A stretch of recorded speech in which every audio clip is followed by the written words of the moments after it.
It appears to have worked. We are So only far. we are only 2 minutes late, guys. Don't worry. I haven't streamed in a couple of months. I'm a little rusty, but we are back. We are back in here. And I'm joined today by a special guest, Mr. Rich from Two Guys Tech. Thank you so Hello. much for joining. Thanks for having me. Appreciate it very much. This is my first time streaming with somebody else. So I don't know if I should send you like a trophy or a medal or I can something. send you my address if you want Okay, perfect. to. Consolation prize. Yeah, all right. So who we got in here today, boys? Who's a bunch of the early birds? Jason's lab. Welcome, my man. Yo. Who we got else? Silver Ace. What is up? Mark Oz. Mark, I hope I'm saying that right. Cody, what is up? Welcome, my man. TrueNAS Open Media Storage. Look The at the that. entire company. They are all on right now. Perfect. All right. Welcome, guys. Hardware Dynasty, what is up? Mr. Nighthawk himself, welcome. Justin Collins, welcome. American Cosworth, all the early birds, you guys get 20 Raid Owl points, sure. But yeah, let's go ahead and get started. So I do have Rich from Two Guys Tech. I'm sure a lot of our viewers overlap, but if you want to give a little introduction, go ahead.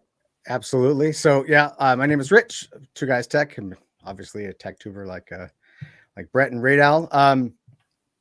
And we are we're really focused on home lab and server building, PC building, and just kind of all around nerd stuff.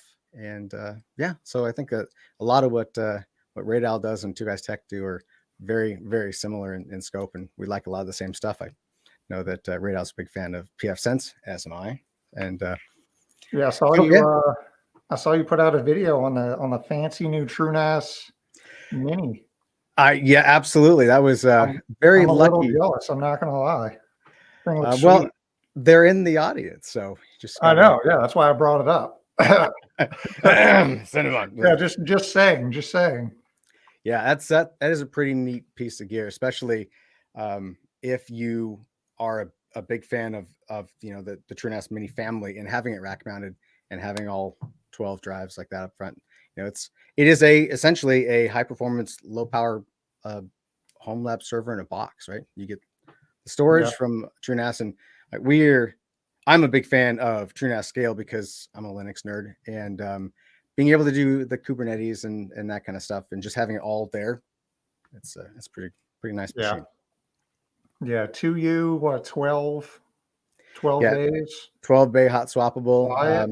That's nice. super quiet. Yeah, it's an 8 core Atom, so it sips power. It's no slouch. It's a nice box. American Cosworth says open sense only. See, I'm a PF Sense boy, dude. I'm I not gonna hate. I have no discrimination on whatever firewall you want to use. Yeah, But I started with PF Sense, yeah, and so that's kind of just what I've stuck with. yeah, So it's not that I don't like OpenSense or anything. It's just I've used PF Sense, so that's what yeah. we're And sticking with. a lot of the drama around it is where I think a lot of people find their allegiance. And I'm like, it same as you. I started with PF Sense and just kind of stuck with it, and it's been good. I got a couple buddies who are just really big Open Sense fans, and it's like, oh, this pretty much the same thing with a different Yeah, GUI. yeah, yeah. So Sue me. That's yeah, either way, I'm sure it's fine. Um, Someday I'll really try OpenSense. I'm just too used to PF Sense. Yeah, that's kind of where I'm at. It, I'm sure they're both great, yeah, but if it ain't broke, don't fix it. Right? right. I've learned my lesson that way. Chris says he. I'm going to admit I'm fighting with PF Sense right now as we speak. I hope you're winning. What specifically? What issues you got going on, Chris? Not sure I can help you right now, but maybe I can lead you down the right path. Welcome to live tech support. Yeah, turns out you're actually here to do tech support for all the people that help my Discord. Oh, that's great. Fries.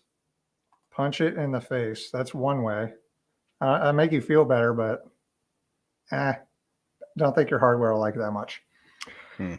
Okay, so on the agenda today, we have a few things we want to talk about, bring up, but it's going to be whatever you guys want to talk about and chat and bring up. But one topic that I figured would be interesting to talk about would be what do you see the future of home labs being? And we kind of talked about this a little bit before, but um, see, me personally, I'm not a I haven't been in the game for a long time. I started my YouTube channel like 3 years ago.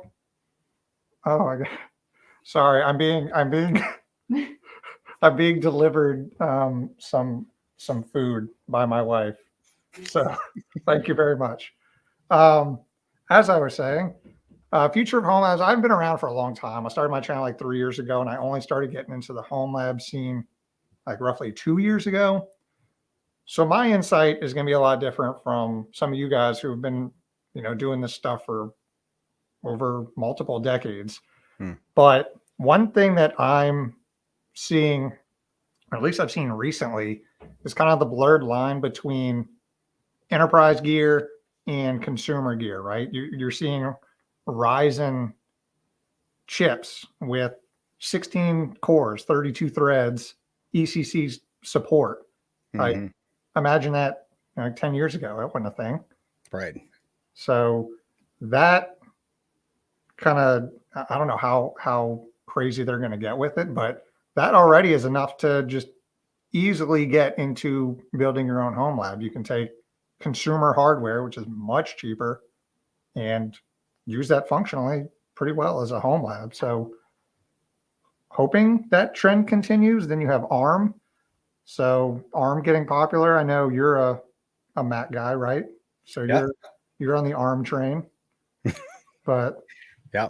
Especially for editing. For video editing, that's really the game over for that. do So we see ARM work its way into, but outside of like a Raspberry Pi? Do we see ARM make its way into like heavy home server like hardware? Is that a thing you see happening? it's a good question. I know that like the big hyperscalers, they look at ARM as an answer to the massive power consumption of big Xeon scalables and chips like that, right? People like um, Azure or AWS, they're all using traditional x86 gear, and they're all looking at these high core count, really low power systems to try to save some money because electricity is expensive, right? Um, but I still think that it'll be a very long time before stuff like that filters down to a level where people like you and I are going to be using it at home. Especially when you can go buy an old, V4 Xeon for a couple $100, and that's going to Yeah. last you a very long time. And yeah, it's not going to save you on the power bill, but I think that I bet you we will get there, but the arc is very long. What do you think? I I would tend to agree, but I think everyone, including myself, when Apple announced, what was it at this point, 3 years ago, Mm-hmm. that they were ditching Intel and going with their own silicon, I was like, oh God, this is gonna be a long rebuilding process. Like, it's no joke to just develop your own processors. Right. So Apple completely ditching one of the top chip makers that they've used for years and going with their own silicon based on ARM. I was Mm-hmm. like, oh God, this is gonna blow up in their face. And then the first M1 came out and it was freaking crazy good. Amazing. Yeah. So I want to say it's going to be a long time, like you said, until we're seeing ARM being adopted into the home lab system. And one thing, it's not necessarily the hardware, right? It's going to be the adoption of all the software because Mm. everything is. I mean, you can run a lot of good stuff. You can run a lot of stuff on a Raspberry Pi, but Yeah. for heavy workloads and you know making sure everything that you want is supported. An old Xeon any x86 based system is still the way to go, obviously. So, Yeah, but yeah, the imagine if power it's like consumption, that is a big thing. When you can get a two or three transcodes in Plex happening on a Raspberry Pi and they don't hang up, that's when we'll know that we're Yeah, good. that'll be the what's the test? What's the AI test that The tells you? Turing test. Yeah. Yeah. That's the Turing test for ARM hosting. Once a Raspberry Pi can do that, that's it. ARM has arrived. We got a question. American Cawthorne says, genuine question here, is there a difference between home labbing and self-hosting, or what is the difference between such? Because I think that I think that's what's going to be driving changes. Do you want to take that one? I think we can both take a crack at it. So they are like in a world of a Venn diagram, they definitely cross, right? There's a part in the middle that fits both of them.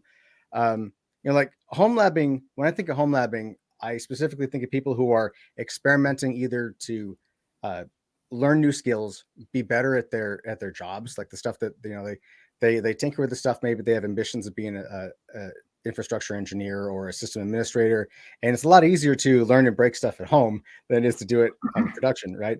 Yeah. And then there's the self-hosting, which is more tied to you want your own miniature production system where you're hosting all of your own things and you're going to be using those things and you're sharing and spreading the love with let's say Plex, for example, or you've got game servers, you're Minecraft or Rust servers or whatever you got going on, and that's self-hosting. But I think that really for most of us, that's just one big mushed kind of everything. Because I don't know about you, but my infrastructure is doing stuff. So yeah, it just sounds like semantics at this point. But I when I think of self-hosting, my brain immediately thinks like spinning up websites or file storage that you're hosting on premises, like in your in your physical house. When I think of home labbing, I think of, because I've seen this question come up a lot.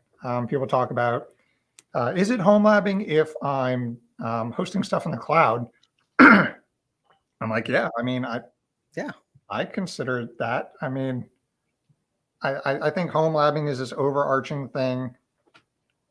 I wouldn't know, like, if you looked it up, what if there's even a definition for it. But yeah, I would consider like self-hosting a subset of home labbing, and then people who do cloud stuff spin up their entire home lab in AWS or Azure or whatever.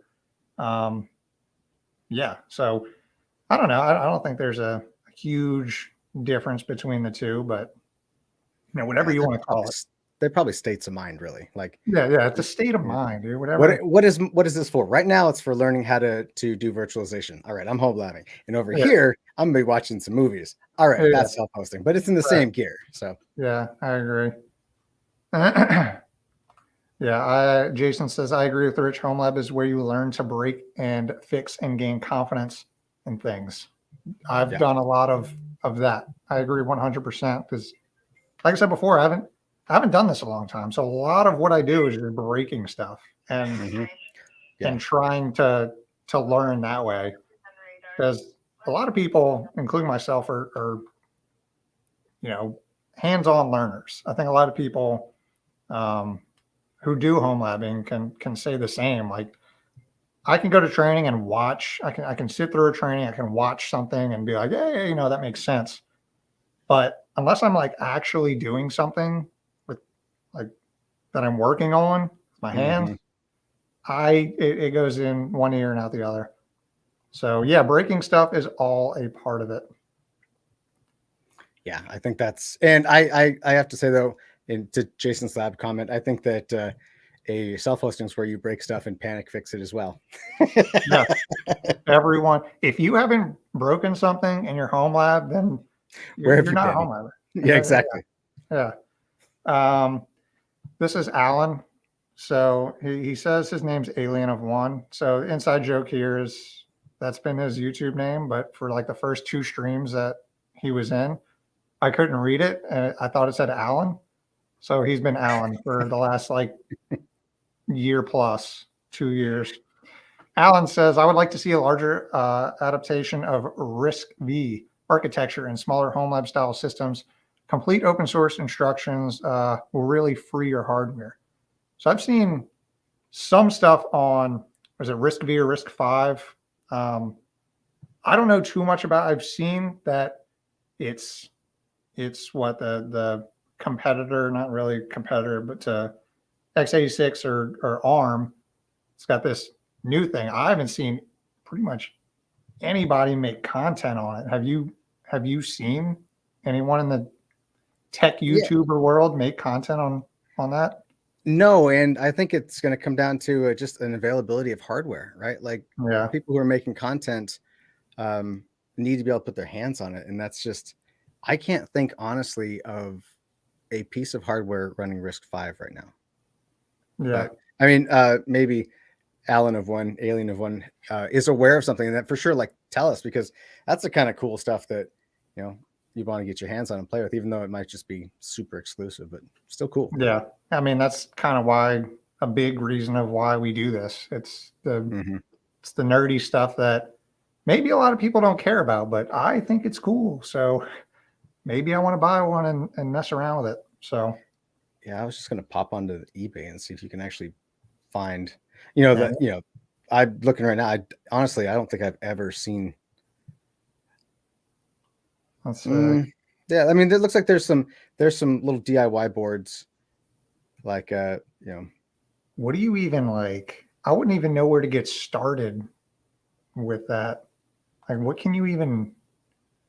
There has to be like some open source operating system that's supported on it. I wouldn't even know where to start. Yeah, that's for another day. For sure.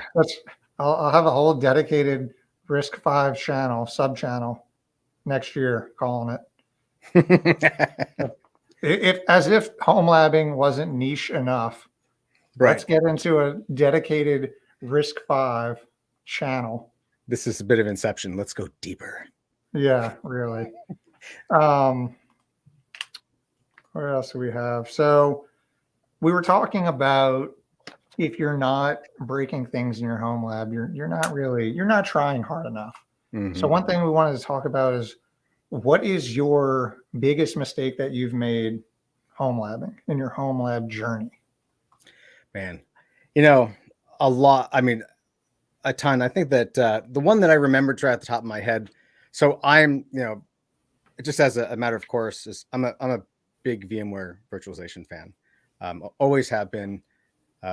And we can fight in the comments about which hypervisor is better than the others, but it's VMware. Just saying. Anyway, and that dovetails into what I do for a living as well. So that's why it's important to me. But there was a time when, this was a few years back, where I had built out quite the miniature version of what I use now, and what runs the YouTube channel, all that kind of stuff, and had created some very bespoke distributed virtual switches, DV switches, and with one quick click had wiped out my DV switches and the inability to connect to the management interfaces on my ESXi box. And that, of course, meant that there were no VMs. They're all running, couldn't get to them. And that was a burn everything down and build it back up thing. Meanwhile, the wife and kids are screaming bloody murder because at the time I was virtualizing pfSense and everything was offline. Yeah, it's always a networking thing, because mine's similar. I'm trying to find the tweet. I think or did I put it on? Maybe I put it on Instagram. I think I did. Maybe, let's see. My biggest mistake was also network related, when I was getting way too confident in pfSense and decided to just, make a crap ton of changes and just mess. I was making little things here and there, and they were working, getting real cocky. Started to make a crap ton of changes, clicked apply, bricked the system, could not get back in. And I spent, and this was like at midnight, because you can't do You Right. can't mess with network stuff during the day because No. the wife, the kids Yeah, are gonna they'll scream come if at you you with do. pitchforks. Yeah, yeah.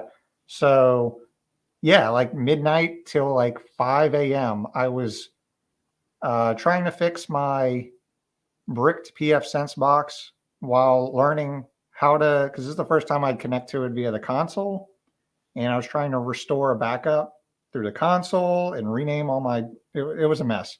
Yeah. Moral of the story: make sure you're making backups of your PF Sense systems or any Mhm. systems. Backups are important. Who would have thought? Yeah. See who else we got. I did see. Okay, I did see a video recently of a RISC-V single board computer running a port of Debian Mm. comparable to an older Pi in terms of specs. So what does that? So what does that give you? What are the advantages of RISC-V? Is it? I know I've seen. I think I've seen like one video on RISC-V, and I was like years ago, and it was like this is the new coolest thing. This is going to be a. Is it like completely like open sourced hardware, or how does this work? I was just tearing through the wiki page here while we were talking to see if I can. I mean, it's. You'll have to your audience will have to remind me. There's Risk C too, like RISC as well, and that's Uh, um yeah, yeah, it's maybe it has to do with the fact that it looks like there's a foundation behind it, and maybe it's just an opportunity for more of an open source approach versus ARM or x86 Intel, right? yeah. What's it called when you want to ask a question? Don't ask the question. Just post something wrong, and you'll have a flood of people correcting you. Maybe I should just make a video on RISC-V and just Yeah, go off the top of my head and say just complete nonsense. I'm sure there will be a flood of comments in there letting me know exactly what the benefits of RISC-V are. yeah, for sure. Yeah, Um, Mr. MCP76 says it's not the big mistakes, it's a large number of small mistakes made along the way that constantly takes down your network. I would say not just your network, everything in general. yeah, Like I will say I haven't had too many like huge mistakes, but I've spent lots of hours on lots of little things, especially when I was trying to learn Kubernetes. That was an event. I have an entire video on. I was like, I'm gonna take a week. I'm gonna dedicate an entire week to learning Kubernetes, and it was a journey. I think I blew up my cluster at least 20 times when I was starting. So yeah, I agree. Many small mistakes. yeah. Isn't that what they usually say about like the epic disasters that happen to humanity? It's not just like one thing that happens, but all of the missteps that lead to the epic disaster. It's not, there's not one person with all of the power. They're just like, boom. Well, unless you're making BGP route changes and Yeah, taking the internet down. But typically it's, yeah, that's fact. It's like I screwed this up and this up, and then that guy screwed that up, and then now nothing works. yeah. Aren't the TI-86 calculators running RISC processors? You are. I'm gonna ask somebody who knows. Dear Google. Yeah. What does Google say? That would be. I see an article here. Oh, I'm getting okay. Um, yes, I can't read all this on stream. Just tell me. Tell me this is what I need. Where we need Chat GPT. I could just ask it and it will give me the answer. I don't want to read through all these words. Looks Maybe. like it looks like it's so the TI-86 runs a Zilog Z 80, which is a X80. No, it's not X80. It's an Intel 8080 with software extensions. Whew, this is Oh, that's held old, this old. article. Yeah, TI is one of the leading users of Risk interesting. 5 right now. Maybe the new ones are. This is another history article on the TI Risk. So we're going to start seeing. So the in 5 years, 10 years, people are going to be debating Windows versus Mac versus running a Texas Instruments RISC-based laptop desktop machine. only if it's running on a TI-86, and it will grab, It's just a grab the giant, hell out of it. Yeah, it's a giant TI-86. yeah. Man, No mouse. You have to use the D-pad up and it's over. it's crazy how long that's been a thing, because I was using a TI-86 in high school, and Okay. uploading these little shitty games Oh, I on your remember. Yeah, calculator was yeah, like, yeah. I don't know why I needed it. I had an iPhone, but it was just it was cooler to have a calculator that could play games. Yeah, like I think I remember like the game of Snake. You could just go around and or Nibbles, whatever, to choose your name of whatever it's called. Yeah, But yeah. But that's that's something you could sneak into class and be in math class and be like, look, I'm actually doing my formulas. Yeah, yeah, no, really. you're not. Actually, you're wrong about posting a video with the wrong information. No one would do that. They are too respectful of you to correct you. That is completely not true. I want that guy's YouTube channel. Yeah, man. Uh, If only we were joking about this the other day. I guess sidetrack.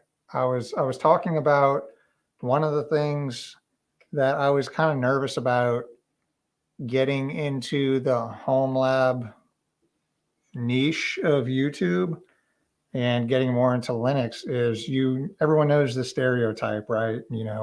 Don't go into a Linux forum asking for help or don't even mention Linux unless you're a freaking level 100 expert or you're going to get shamed into oblivion. So that was one thing I was kind of nervous about when I started making content about home labbing. But surprisingly, the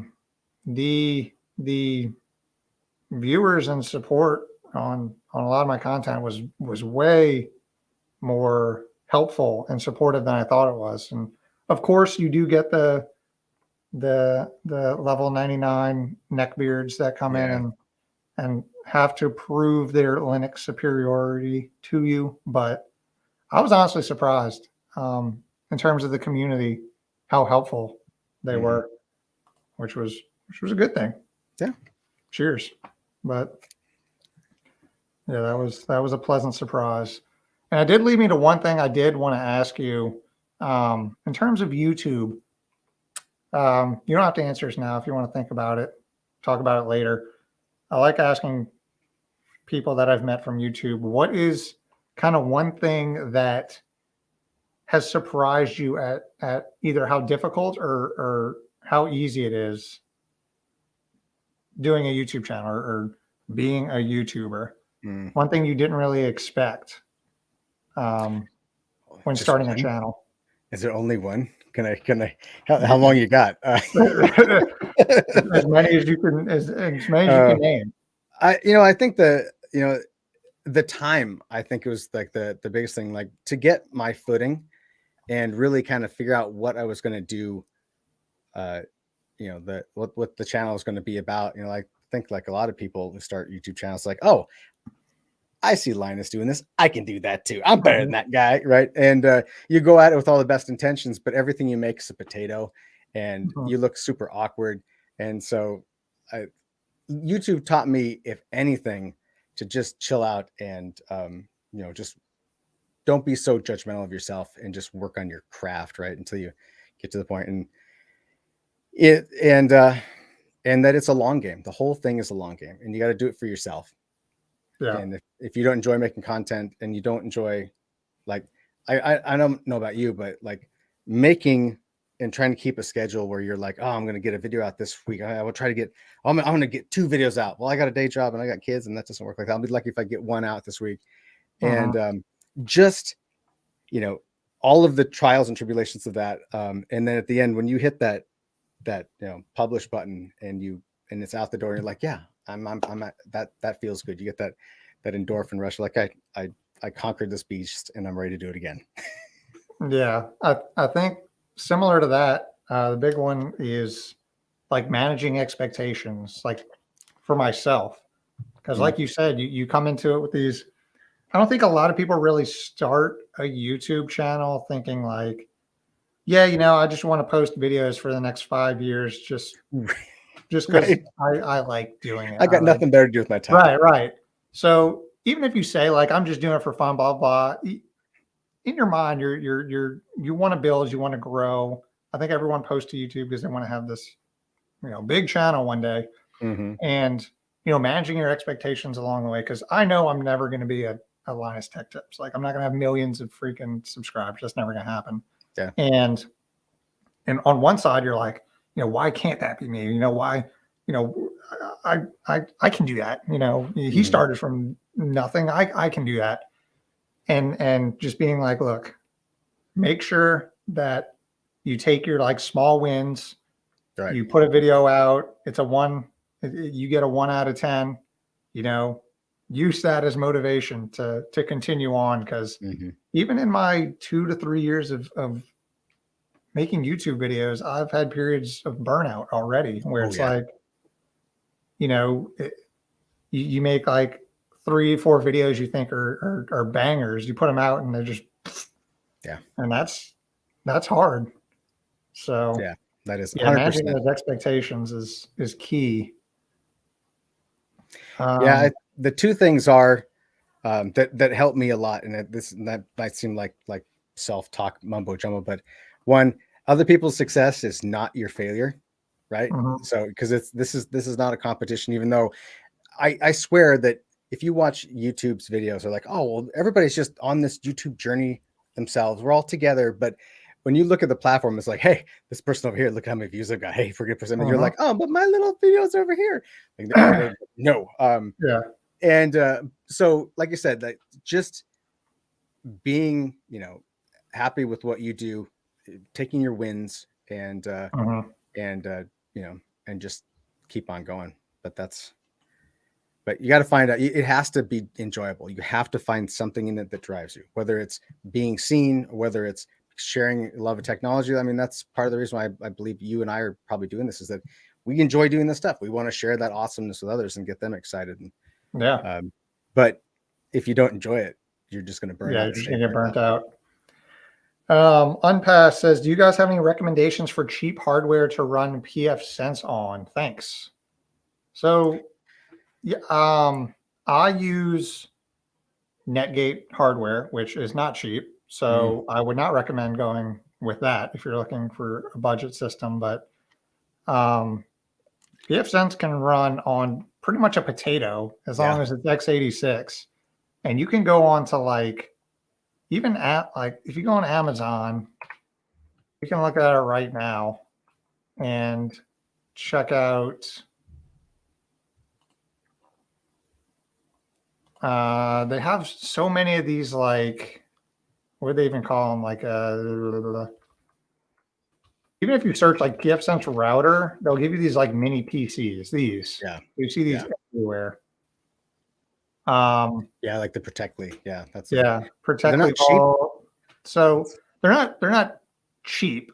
But compared to if you were going with like a dedicated Netgate box, it's going to be, the value is going to be a lot better. And in terms of, so with a router, you can be in one of 2 camps, right? A lot of people virtualize their PF Sense, and I'm not in that crowd. I'm in the, I like having a dedicated router or firewall box. And you could use an old PC, dust it off, blow the dust off, take it out of your closet, plug it in, and run PF Sense on it. But do you really want your router firewall drawing like 80 watts or whatever your old PC is going to be pulling? Mhm. These things are tiny. They are built to be routers with 4-port NICs in them. Some Yeah. even have 2.5 gig, like this one, 2.5 gig, 4 ports. I mean, $338. I mean, this is pretty much all you're going to need for the most part, unless you really need a whole bunch of a whole mess of ports and 10 gig or something. But yeah, I mean, one of these would be solid. But I don't even know why I go with the Netgate ones. That's how I started, and I started with a SG 1100, this one right here, and migrated to a SG 4100, and now they have 5 gig fiber in my neighborhood. And I may be at the tipping point now, because if I want to upgrade to where I can utilize 5 gig fiber, I would need to go to an SG 6100, which is like $800, which may be too much for me to stomach. So, Yeah. but yeah, it's a balance. You could dust off any old machine and run PF Sense on it if you want, or you could go with one of those, mini PC router machines on Amazon, eBay. You can find a bunch. AliExpress has a bunch. But yeah, that's what I would recommend. Yeah, I completely agree. You can do a lot. The only caveat that you'll find is a lot of people complain about the Realtek driver support for PF in OpenSense because they're running on BSD. But I'm here from the future to tell you that it's just a driver update that you have to do to the operating system, and then you can go along your merry way, and people can stop telling you did it wrong. Yeah. So don't let a Realtek network interface turn you away necessarily. Yeah. I have OpenSense running on a Zima board 832. Zima boards are awesome. Yeah.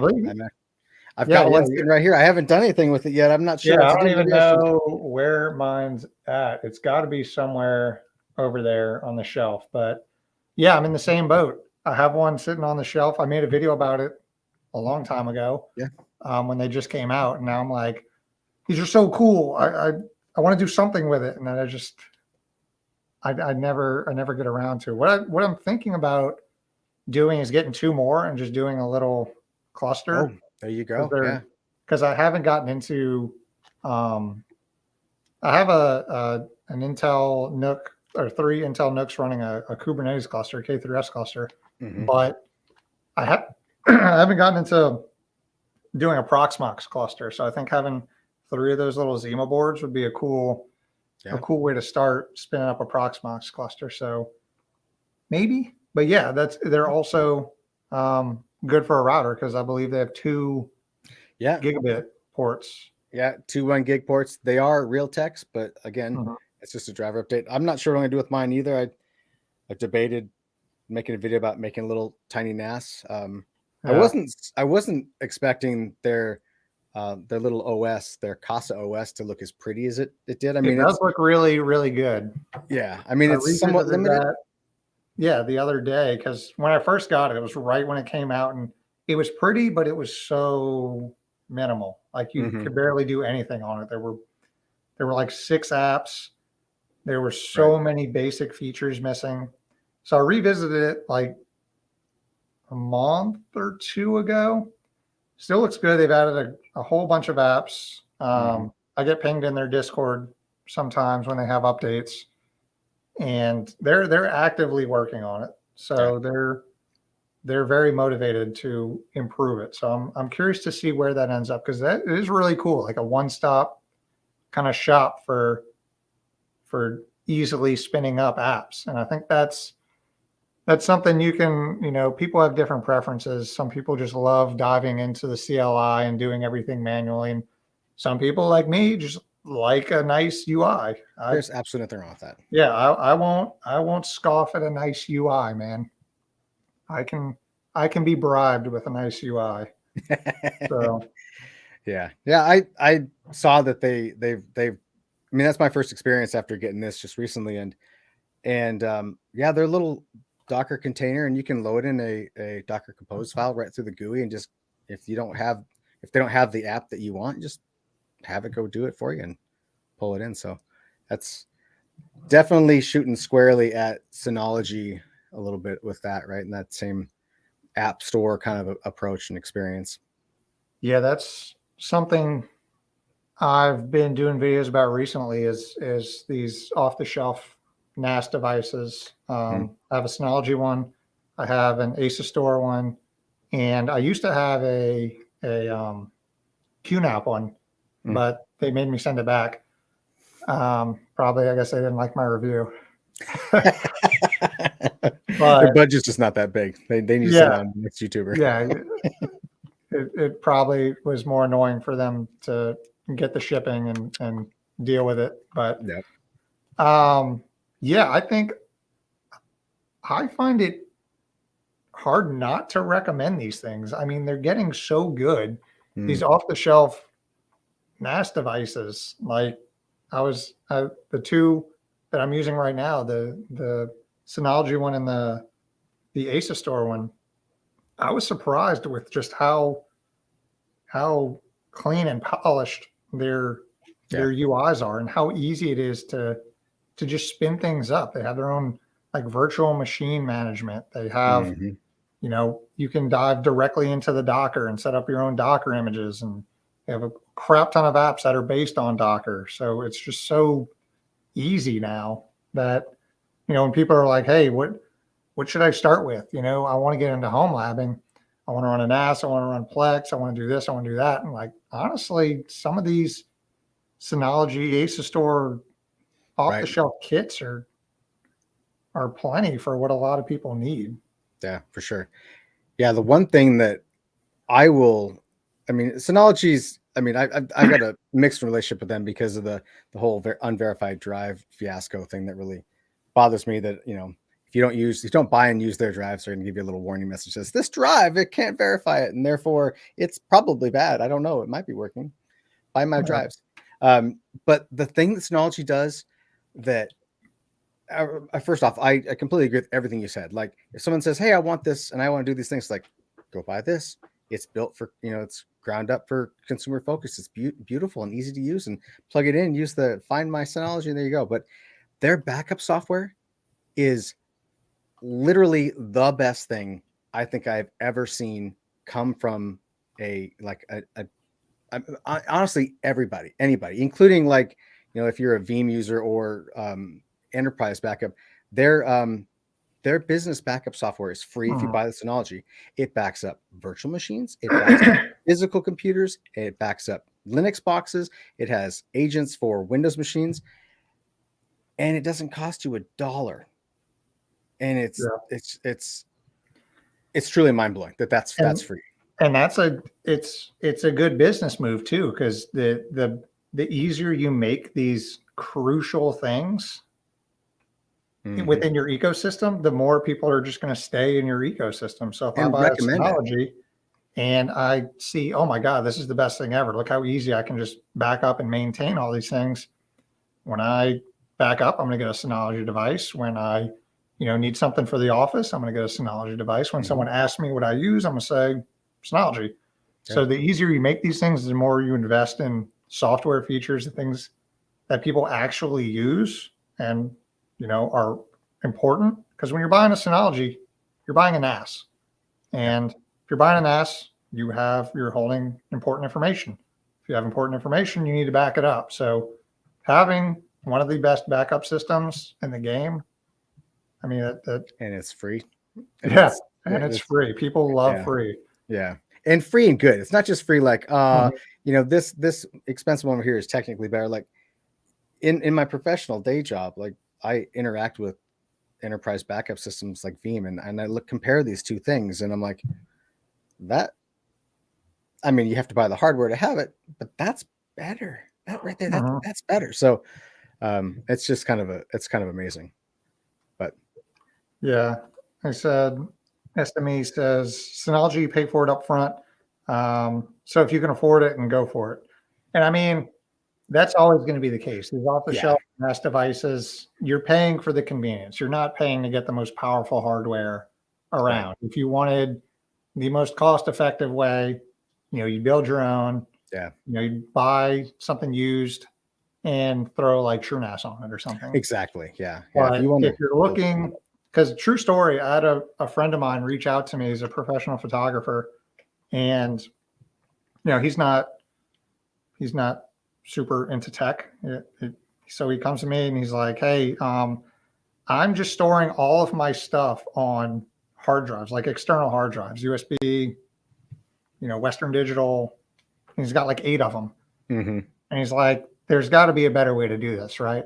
I'm like, oh, yeah, absolutely. So what you're going to want to do is you're going to want to take a PC, you're going to put TrueNAS on it. And I'm thinking like, wait, he doesn't want to do all this. Like Right. he wants something that he can buy, plug in, and just go. He's not, you got to, I got to realize that like everyone isn't into this stuff like I am. Hmm. So if someone comes to me, like my instinct is like, yeah, build a TrueNAS system. That's what I do. It's easy. But he ended up going with a Synology 8-bay, just Yeah. desktop unit, and he loves it. And it's so easy to set up. It's so easy to maintain. It does everything he wants, and he doesn't have to worry about supporting it or if something breaks. It's got support built in, and Hmm. he can contact Synology, and he hasn't had any issues. So Yeah. those are the benefits of going with something like that. Yeah, you pay more, but you pay more for convenience. Yeah. That's exactly right. You're paying for that. And I would propose that all off the shelf NASs are crazy expensive, right? And Mhm. then you add on top of that actual discs to it, and then Storage things cost. yeah. And I mean, that's the cost of getting in the game. Like you said, you can roll your own and DIY it all day long and use a Mhm. bunch of random old drives, and you'll have a good experience, but you have to babysit it. You are the administrator. Exactly. If Um, something breaks, you have no one to call. You right. can go to the TrueNAS forums or whatever system you're running the forums, but again, that's on you to Yeah. troubleshoot. And for the most part, if your Synology has issues, there's a company that backs it. You can go to their actual support page and Hmm. deal with a person who's paid to help you fix it. So, Yeah. but yeah, speaking of storage, we have our other topic. How much storage do you actually need? And I bring this up because, um, similar to my friend who was asking me, what NAS he should get and all this stuff, a lot of people, you know, come in, they're like, I want to get into home labbing, you know, where do I start? Or I have all this stuff that I want to back up. I want to get into home labbing to back up all my stuff. And they go and they see all these videos where YouTubers are making videos. I have 100 terabytes. I have a petabyte. I have these huge systems, and people are like, "Oh, okay. Well, I need 100 terabytes because this YouTuber has it, and 100 terabytes. That's nothing compared to a petabyte." Mm. And I think a lot of people kind of get sucked into thinking they need a lot more than they actually do. And for the most part, obviously, it depends. Um, But if you're just like, I want something to back up a couple of Windows devices, I want to back up my iPhone pictures, you don't need an 8-bay Synology device. You don't need a JBOD. You don't need a petabyte. You know, it's pretty. You can get into the game relatively cheap, even with the drives these days, if you Mm. manage, your expectations of what you actually need. And I know you brought up, um, what's the subreddit that people R/data hoarder. do? Yeah. We have any users in the chat that are members of r/data hoarders? I know there's a couple of you that frequent the chat and in my Discord that are a bunch of filthy data hoarders. I know you guys are out there. I've seen Show a couple of you yourselves. yeah, I've seen a couple of you with 200 plus terabytes Uh, that you don't even know what you're doing with. But yeah, and you know, when we're talking about Synologies, it's crazy how you can buy these systems and then you still have to factor in the cost of hard drives. And when you do this, I mean, it all depends. You know, the rule of thumb is when you're storing your files, you have the 3-2-1 rule, 3 copies, 2 on-prem, 1 off-site. So think that you have to triple that, because if you want to do it the right way, you know, you have, say you have 10 terabytes worth of stuff you're storing. You go out and buy, you know, you maybe you do like 3 8 terabyte drives, so you can put them in like um why am I blanking? RAID Z1. yeah. And then you got to do that 2 more times if you want the backup and you want the offsite. But it can get expensive fast. So it's oh, you guys are showing yourselves. Okay, this is okay, 18 terabytes. That's good. It's a reasonable amount. That's what I would, Yeah. that's like the top of what I would say like a regular home user probably needs. I'd say 20 terabytes for most people. I have 18 terabyte mirrored, and I have 7 terabytes remaining after 8 months. I have 8 terabytes over 6 by 3 terabyte SAS drives that will be used for something eventually. Story of my life. Yeah. For Story sure. of my life. Yeah. So I run 60 terabytes in my primary NAS, 30 terabytes on my on-site secondary NAS backup, and 6 terabytes RAID 1 for my off-site backup. Yeah, I'm digging it. We Yeah. got any 200 terabyte users in the chat? Show I'll yourselves. scare you off. No, we got some pretty reasonable folks here. But yeah, we were talking the other day about how much storage do you need to be a YouTuber?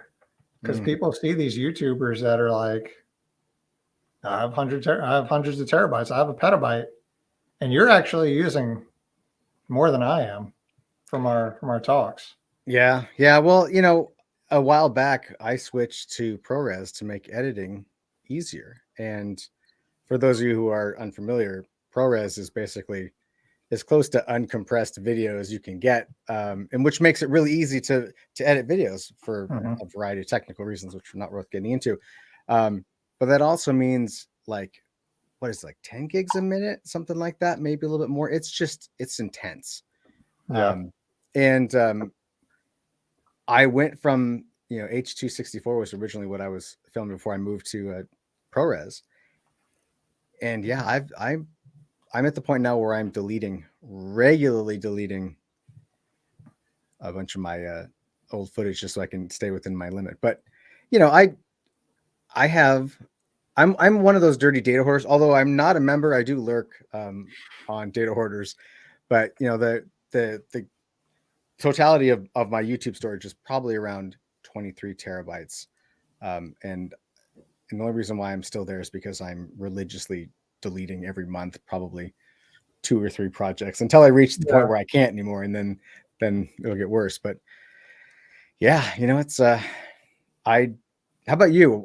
What are your approaches to it? Are you keeping things, and if you aren't, how long?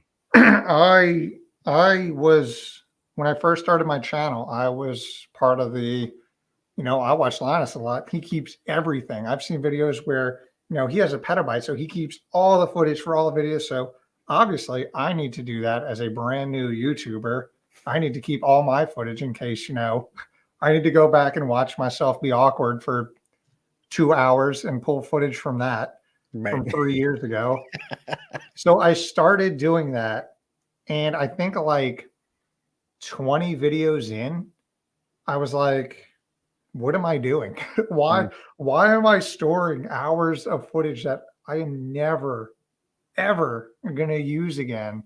So after 20 videos, I started only keeping a folder that I mark final for all my projects, which basically just has the final exported version, the um, the Photoshop thumbnail Mhm. file, and any like contracts or anything that need to go with the video. Yeah. And I just keep that because I'm not going to go back and realistically look at these things. It goes from a project with all, because I shoot ProRes as well, having like freaking, I don't know, 20 to 50 gigabytes worth of footage to just Mhm. exporting my 2 gig final. Yeah. And it's like, yeah, I think this is good enough.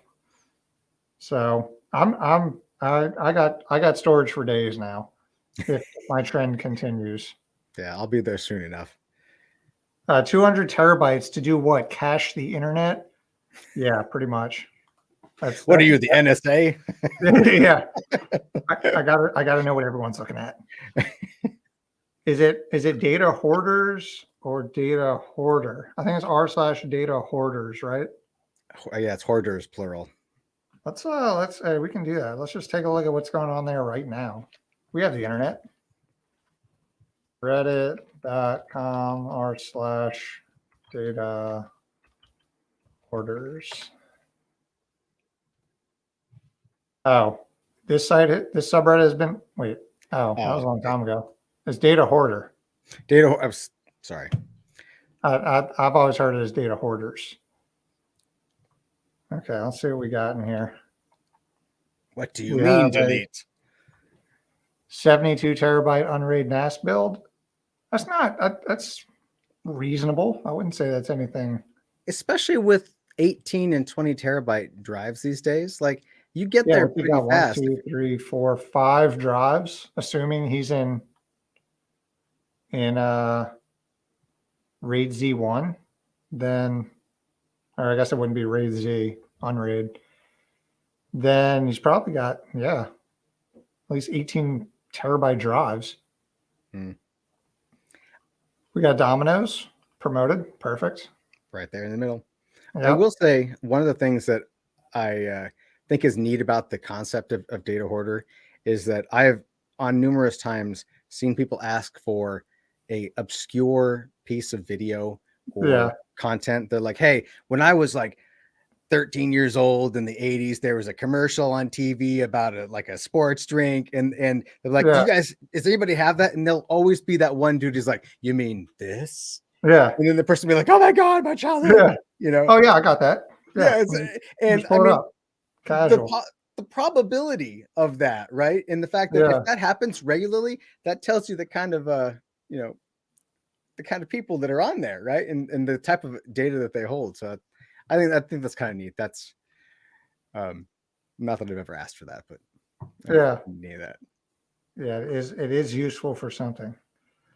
I wanted to do, so I asked a couple of people to share their home lab Oh, that's setups right. for us to look at on stream. A couple of people responded in Twitter. A couple of people replied in my Discord. I think if anyone's online or anyone's in the chat right now wants to share it, I think I have oh, I don't have let me put the Twitter thread link in the chat, or I'll put it in well, should I put it in the chat? It's easier. How do I share like this? Copy link to tweet, put it in chat. So if anyone's on and wants to share their home lab setup, we can take a look at these. So let's see. Let's pull this up. So one of the first ones, we have Techno Tim, who I've seen his home lab many a times.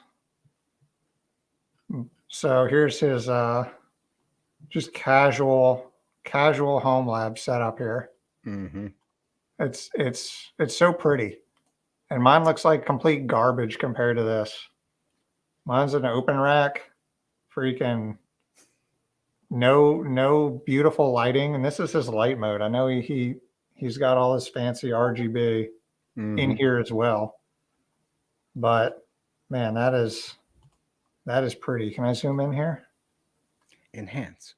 Yeah, I just say enhance, right? That's how it works. Yeah, that's exactly how. It's not letting me zoom in. But one thing, the cool thing, he has a 45 drive sent on the Storinator with the custom front plate, custom Technotim front plate, just freaking sweet.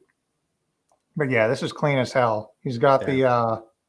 Why can't I zoom in here? I thought I could like. Damn it!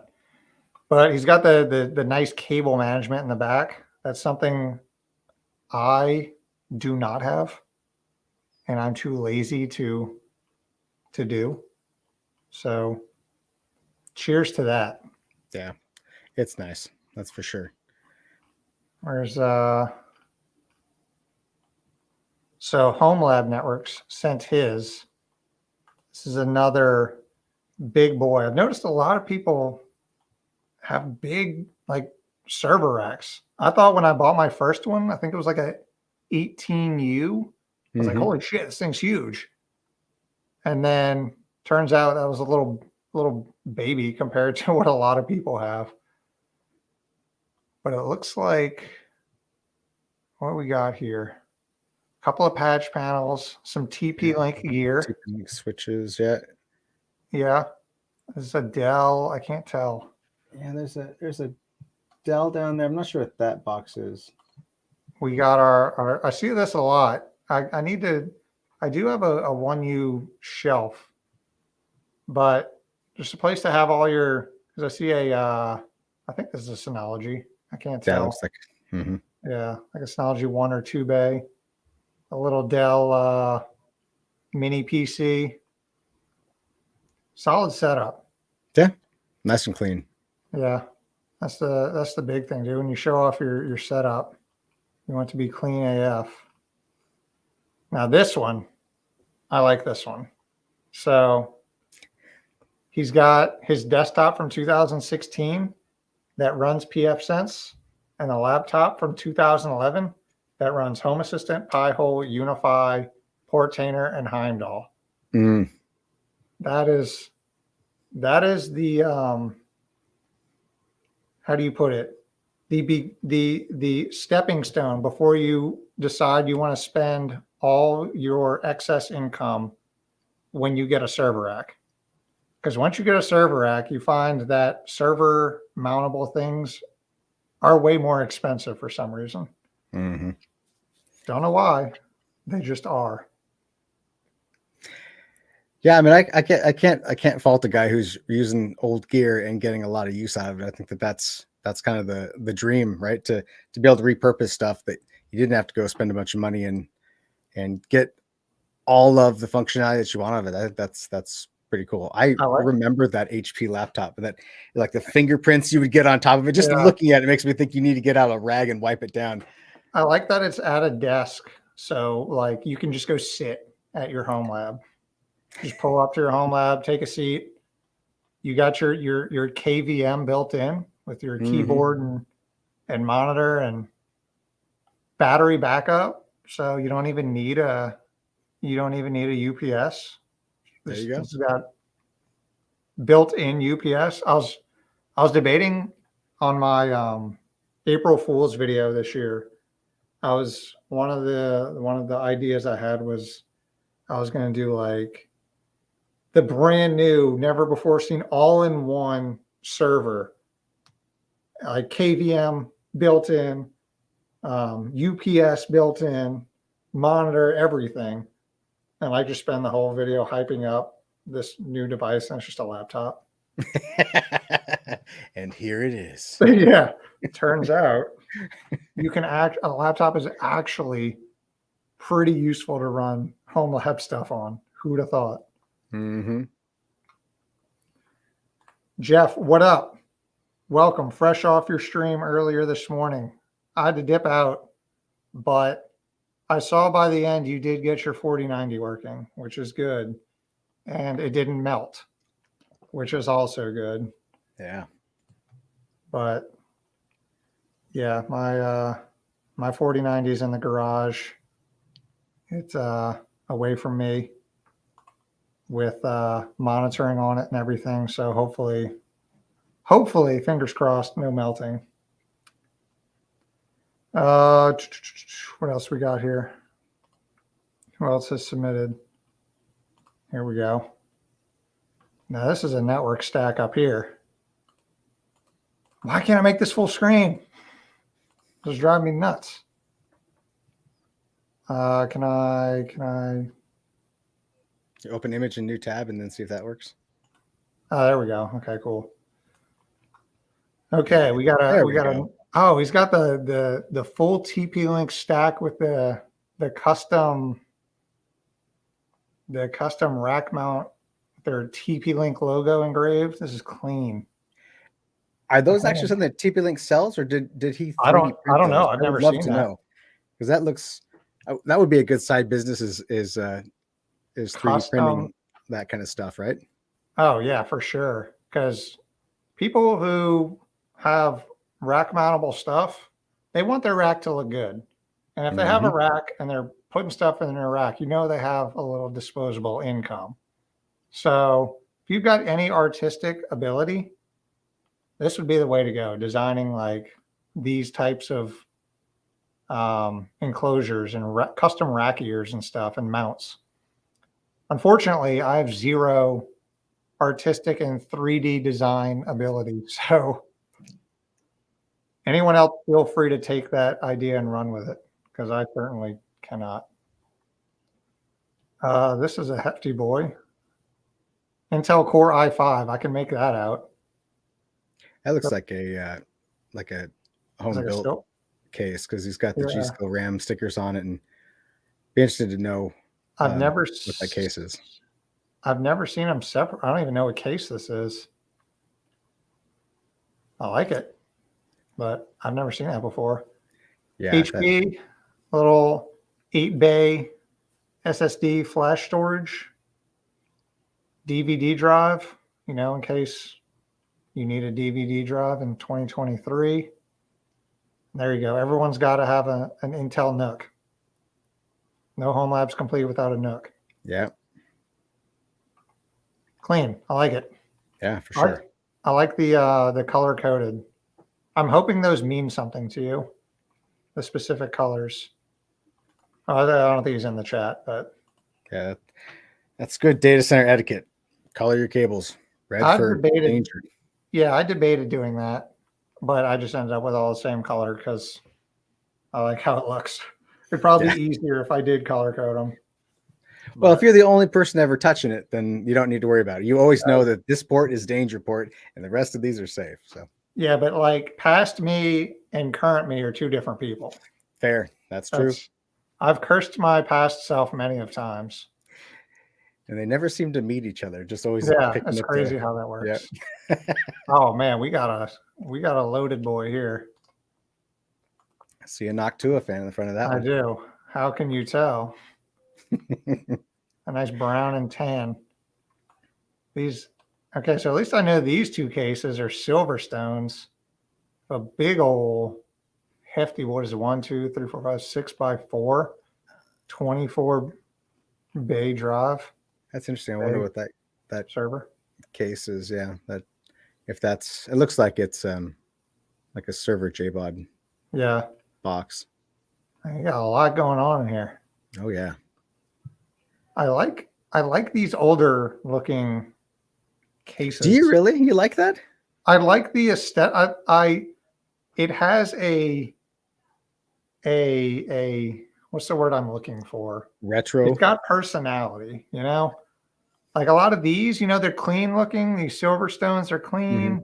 Mm-hmm. This is clean looking, but this, something about it just looks like it's got something to say. It looks like it's got a story. Yeah, that's for sure. There's time on the clock. Is this actually a floppy disk drive? Is that a? Yeah, it looks like a floppy. I can zoom in too. Man, for when you need a floppy disk drive. Can't say I've seen one of those since like kindergarten, elementary school. Yeah, that's. I saw one guy posted. He's got this one, this Dell Yeah, that's a rack. half stack. Yeah, that was one of the nicer Dell rack designs. I remember the. I don't. The only Dell rack I've seen was just a big chungus black one. I haven't Yeah, seen. yeah. These are older. They these were like maybe 10, 15 years ago, and then they moved to the all black with the big hexagons now, and that's their lots of Yeah, RGB. Well, I'm not gonna lie. I'm a big fan of the RGB. I even have RGB. Praise to the RGB LED. yeah. Um, yeah, Even even like these Oh, I guess that's just like a strip going across. Oh, it must be like a case yeah. inside of there. I can't tell, but yeah, he's got the RGB down pat. I have like one Mhm. strip of RGB in my server rack, and that was enough.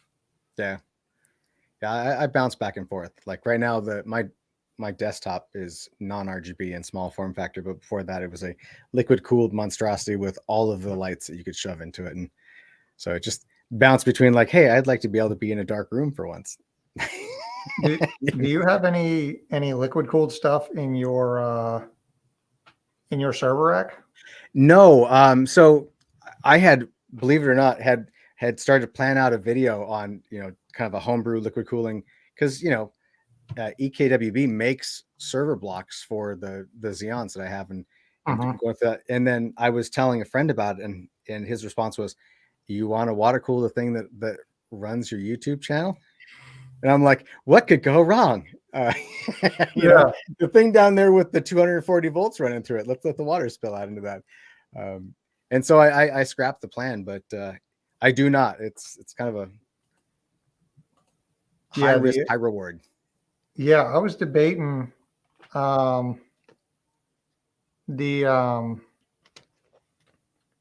thinking about doing water cooled stuff in my system, or at least the idea was I was going to I reached out to EK just to be like, hey, I have this idea. You guys want to like help me out with this? No response. Mm. But my idea was I wanted to do a server rack water cooling system. So like either design my own mounts for radiators that can be fit in like a Right in 19 your night. inch, Yeah. and then mount obviously the radiator pumps, and then just have quick disconnects or whatever Right. On I the want back. Yeah. to water cool in there. And, they have like industrial ones that do that. That's Mhm. not like it's uncommon to have a water cooling system in data centers or anything, Right. but Yeah. doing it yourself would be pretty cool.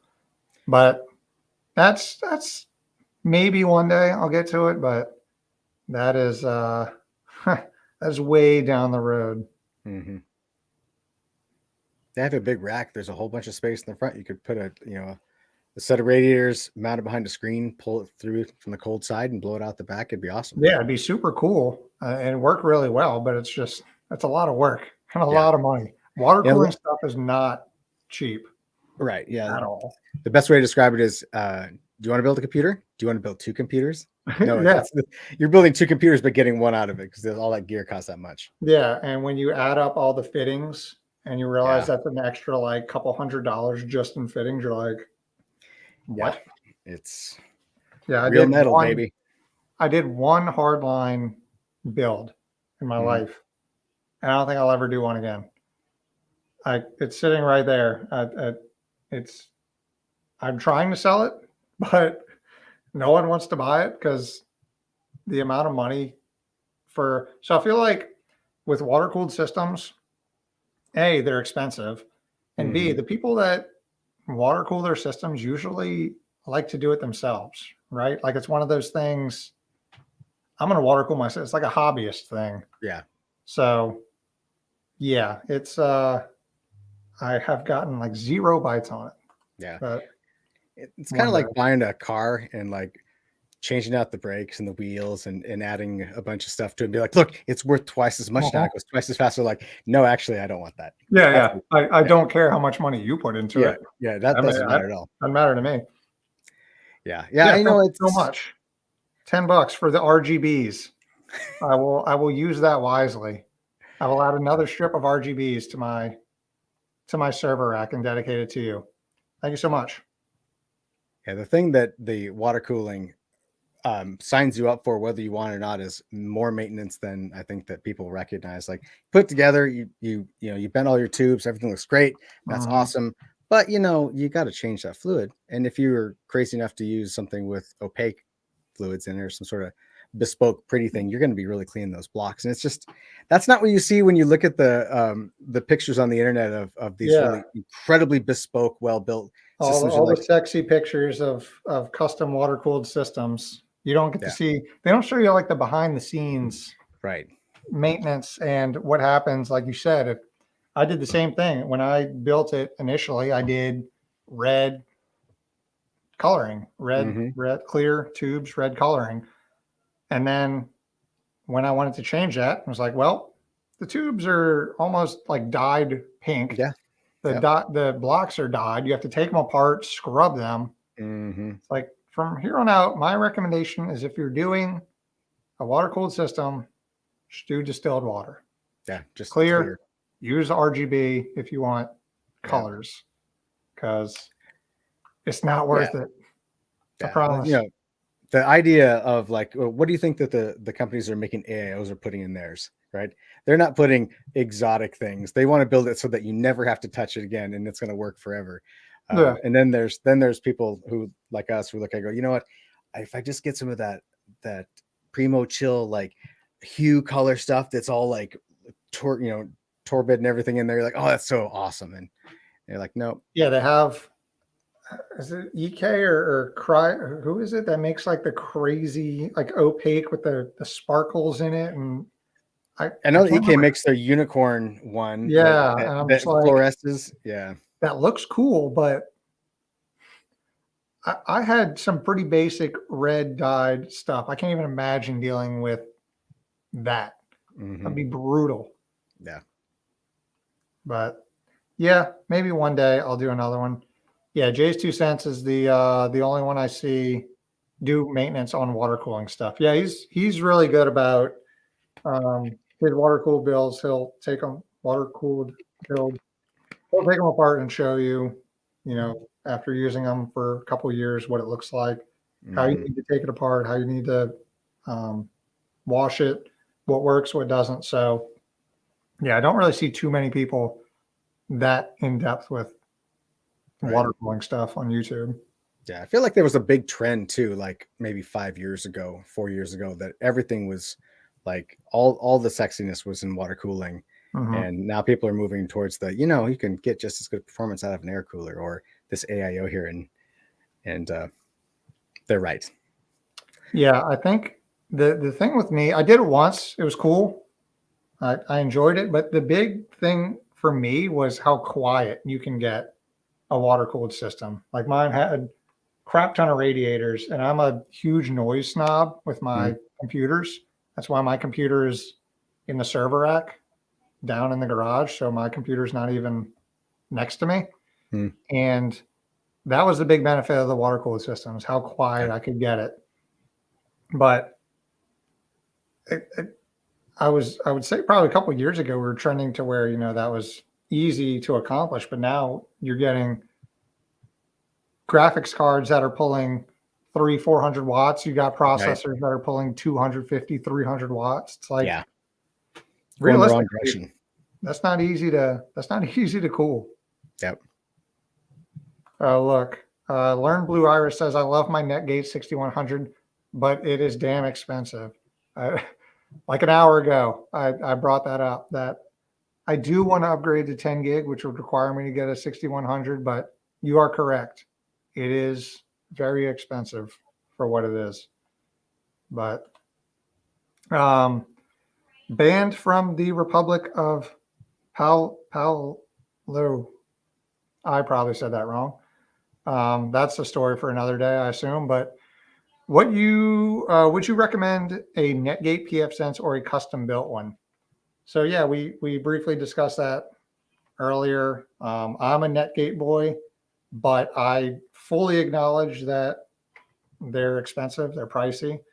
But that's what I run. You get the PFSense Plus. I like it. Would I recommend it? If you ask me 9 times out of 10, I'd probably say just get a cheaper one off Amazon. We talked about it earlier. Mm-hmm. But yeah, that's my stance.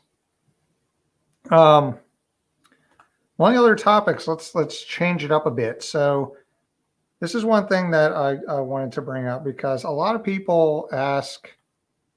I've had this question a lot. It's like, what do you do for real work? And did was it your job that got you into home labbing, or did you start a home lab and that got you into your line of work?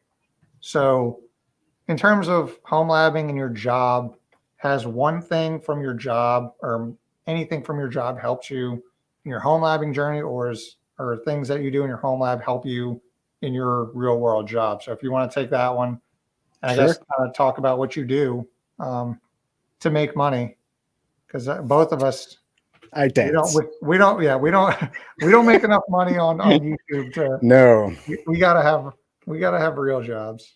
day jobs. Yeah. Yeah. So I answer your question. Let me start with what I do. Right now, I'm a senior security engineer. So my day job now is making sure that a company's systems are secure, that their policies, it's all it's on the are we maintaining, updating, patching, are we monitoring traffic and information coming in and out of the company and that kind of stuff. But that's a relatively recent change. I spent my whole life up until that point as either a network / systems engineer or an infrastructure engineer. And my journey into home labbing is so kind of just mixed and intertwined. So I was the kind of guy, because I obviously love technology, that I brought my job home with me. Figuratively speaking, like my server room and my servers and my network gear and all that stuff were my babies. And then when those babies got old and they had to retire, well, they just came home with me, because no, I wasn't gonna let them just get thrown away. And so, and a lot of it had to do with like actually a feedback loop would be the best way to describe it, right? Like I do this stuff, I enjoy this stuff, and I can play with it at home and get better at it, and then I can go to work. And especially years later from when I got started, especially with Linux, because Linux has always kind of been one of those things that has been slowly growing and creeping into business, right? And I don't mean like the internet's run on Linux and that kind of stuff. I mean like most, typical companies are running Windows because Windows is paid for. It's got support. You can just go buy it anywhere. And the idea of using something that was free, there's always that what's the catch sort of thing. And Yeah. I remember, especially when I really got into diversifying from Windows into Linux and being able to go to work and say, we need to, have you looked at, back then I was looking at OwnCloud, like, hey, we need to run our own little private, storage system that we can have the sales guys running around, and here's OwnCloud, and I run it at home and I know how it works, and when it breaks I can fix it and we can save money and that kind of stuff. And so that feedback of like, I can learn this, I can go to work, I can prove to people, I can speak the language and then come back, and so it is really that's the thing that's kind of fueling. Plus again, just being a kind of a consummate nerd meant that I wanted to do that stuff at home, and I like spending so much money on electricity for some Right. reason. Yeah. I just hate money so much. I I hate want to throw it electricity. away. I want to burn it. Yeah. I think yeah, and another thing is I kind of touched on is, when you kind of want to do this stuff, like this becomes a hobby almost, and there's certain things that you want to get into that you find interesting that you can't really do at work, right? Like you Mm-hmm. can't, like, hey, I think instead of using, our current Cisco or whatever, let's try PFSense. Let's just blow up our network and try Right. something else. Let's make some Can't do VLAN that. changes right now. Right. Can't do that at work. Mhm. So you find things at work that are interesting that you want to expand on, and that kind of turns into its own hobby. And for me, I think it was one thing that's definitely helped me from work that Mhm. I've kind of started realizing now is I work in IT, in application support and development. And when we have to do anything, I work at a pretty large company, there's a lot of red tape. And sometimes, a lot of the times, it's very annoying, but there are reasons it's there. And I think Right. some of that has trained me when I'm doing things in my home lab. Like I get in the mindset like, oh, if I'm making this change, like I got to go through like change requests and like there's a reason why there needs to be a Mhm. change request because this could break this. And I've been more careful in terms of how I approach modifying things on. I mean, it's not like I'm running. If something breaks in my home lab, that the world's still gonna revolve, right? Like Right. I'm not running Right. anything crucial, but it has saved me a lot of headache by documenting certain things, taking a kind of star approach. You hear that a lot, Mhm. to how I make changes in my home lab. So I definitely don't want to. I hope no one from my work is watching and thinks that I like all the red tape now, because that I kind of want to cut all that out now. If anyone from there is watching, everything I Uh, said is a lie. I hate it. Remove it. It's terrible. yeah, But it really is a force multiplier, and I've seen people in my time that the people who are really into doing this stuff and learning, they always succeed professionally because they've mhm, got all of this fascination and this curiosity, and it's I tell you, it's a really big indicator of you know people going places because they have a passion for it. They do it on their spare time and free time, and then they become great engineers because of it. yeah, and I think that leads to something that I've always believed in, not necessarily just in home labbing and your job, just in life in general. You're going to succeed in things way quicker and become proficient in things way faster if you're generally interested in them and Hmm. are motivated. Because what do they say? Like talent versus hard work. Hard work's going to win Hmm. 99% of the time. Um, if you're putting in the work and you enjoy doing it and you're learning along the way, you know, you're going to get a lot better at it. And it's kind of the same thing I was talking about in terms of um, when you're doing trainings and stuff. I'll go sit in a training and I'll sit there and I'll listen. But if I'm not interested in it, it's yeah, I went to the training. Like, yeah, Right. I know Angular JS now. Like I took an Angular JS course. But if I'm not interested in it and I'm not actively using it, then I, I'm back Right. to square one. So yeah, there's definitely truth in that. Um, Justin says, would you recommend having would you recommend having a secondary ISP for a home lab? I don't have a huge budget, but I am considering getting a second cellular plan for a backup. I have a Um, question, and the question is, what are you doing with your home lab that requires the fault tolerance of two separate internets? mhm, Because that's a lot of money it to is, spend. and it's depending on what your hardware is. You might have to upgrade your hardware to support dual WAN connections. Hmm. Um, I currently have my main one is AT&T fiber, and I do have a secondary cable backup. And I, I got it because I wanted to mess with dual WAN setups and it's content for making videos. If I didn't have a YouTube channel, honestly, if I didn't have a YouTube channel, I wouldn't have a lot of the stuff that I run in my home lab. Because it was funny, my we had our baby shower last weekend, and we had a bunch of friends and family over to see the house, for a lot of them for the first time. So we're giving them the tour. And of course, we go into the garage and they see a big old server rack sitting there, and they're like, what do you do with this stuff? And that is the hardest question to answer. I'm like, not much, honestly. I have a YouTube channel that I use it for. And they're like, oh, what's a YouTube channel? What do you do on it? And I'm like, oh, Oh, I, that's should, the, yeah, I shouldn't have shown you this, because I that really don't feeling. want to answer that question. I've had that feeling. That must be a common feeling for YouTubers too. And you're like, oh, you have a YouTube channel? Oh, what do you do on it? I'm like, oh God, I shouldn't have said anything. That was Yeah. bad. It's not like, I feel like it's easier when you're like I don't know what to call, like a vlogger, like influencer. It's like, yeah, I just vlog. Yeah. It's Mhm. like, no, I make really nerdy shit about really expensive hardware that most people don't need. It's Yeah. like, oh, cool. Great.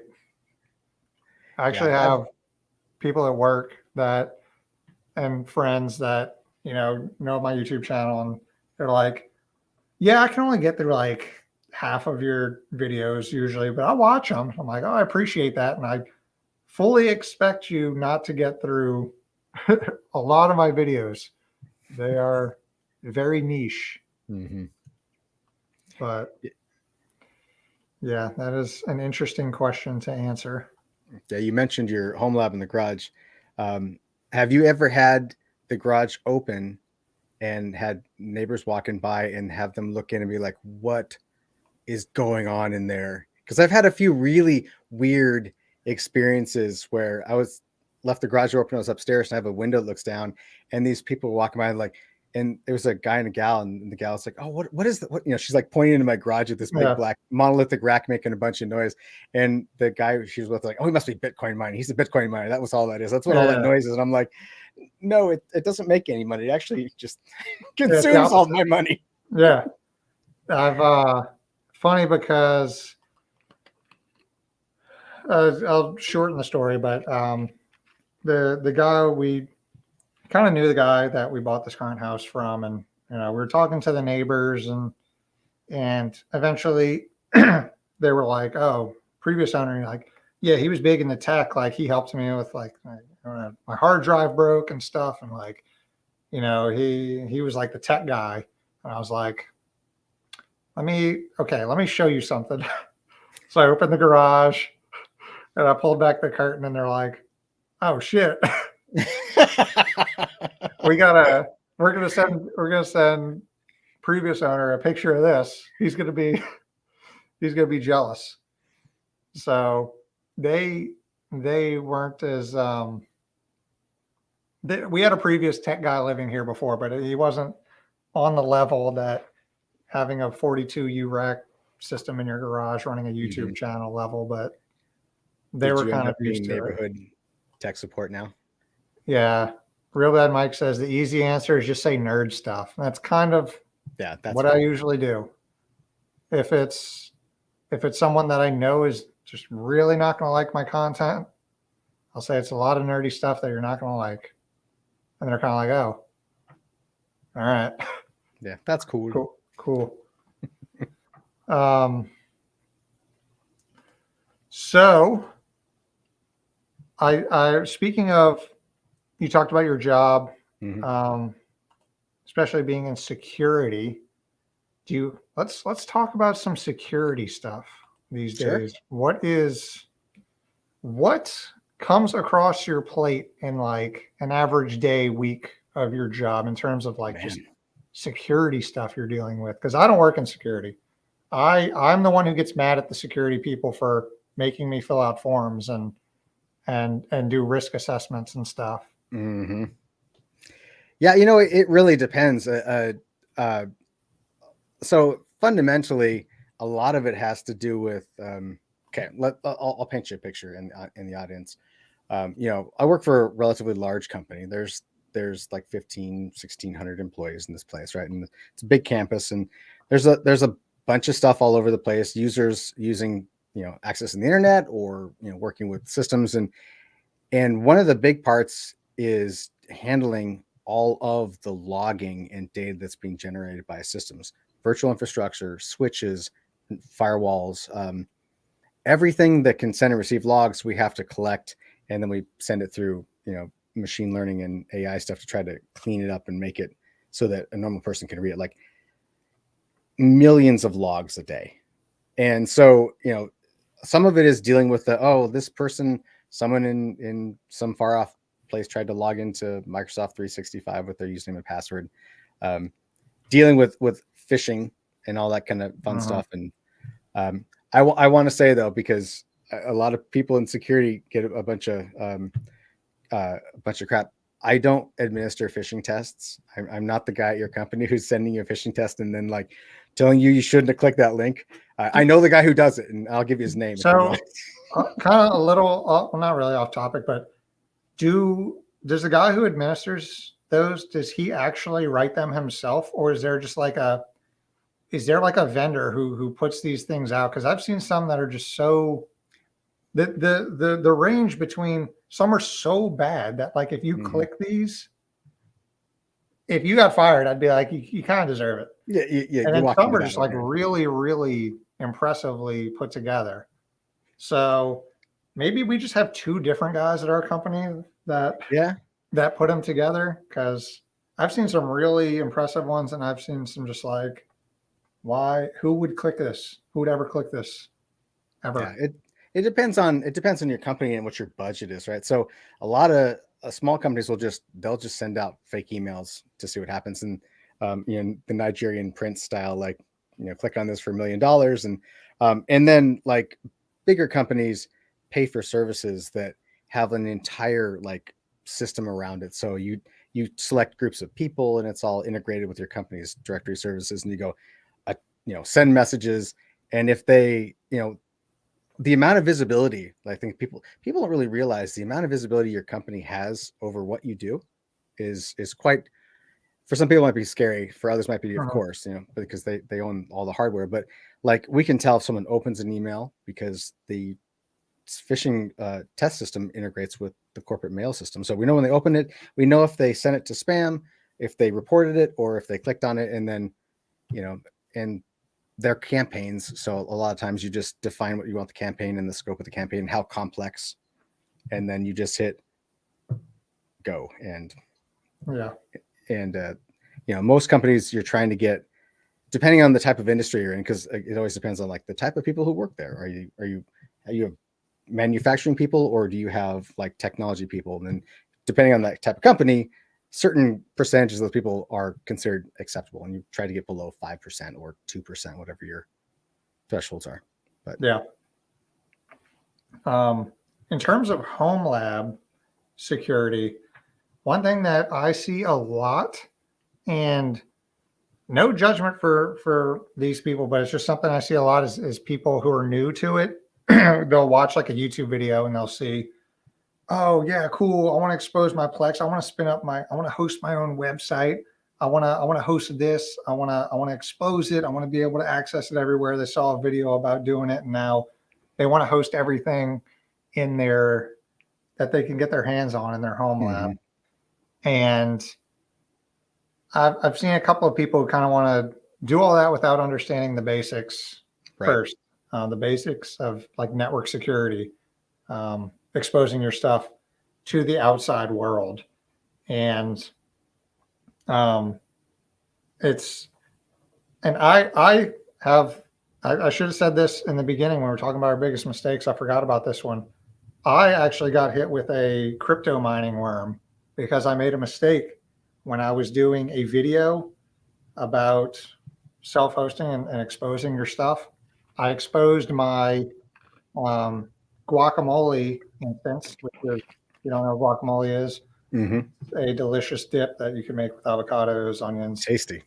But it's also a service that will let you connect to a lot of your machines on your local network and kind of like one web page. It makes it easy to do all that. And I accidentally exposed that, and someone got in and hit me with a crypto mining worm on my main server. and I noticed it because my main server is also my NAS. I virtualized TrueNAS, so I was doing some transfers. I noticed they were like really, really slow. I was like, what the hell? That's not normal. So I know immediately I'm checking the network, see what's going on. Network looks fine. I'm checking the hard drives, no errors. Everything looks normal over there. And I'm like, what the hell's going on? And then I go and stumble upon my Proxmox server and see that it's pinned to 100%. And I saw that and I'm like, there's only a couple of reasons why that would be pinned to 100% right now. And one of them is CPU crypto mining. So I pulled up a list of all the processes that are running. Sure enough, there was a Monero crypto miner just running. Had to figure out, I went and looked at the logs, found out exactly where it came in or how it came in, when it came in, where it installed itself, and eventually got rid of it. But yeah, don't expose things that don't need to be exposed. Exactly. Yeah.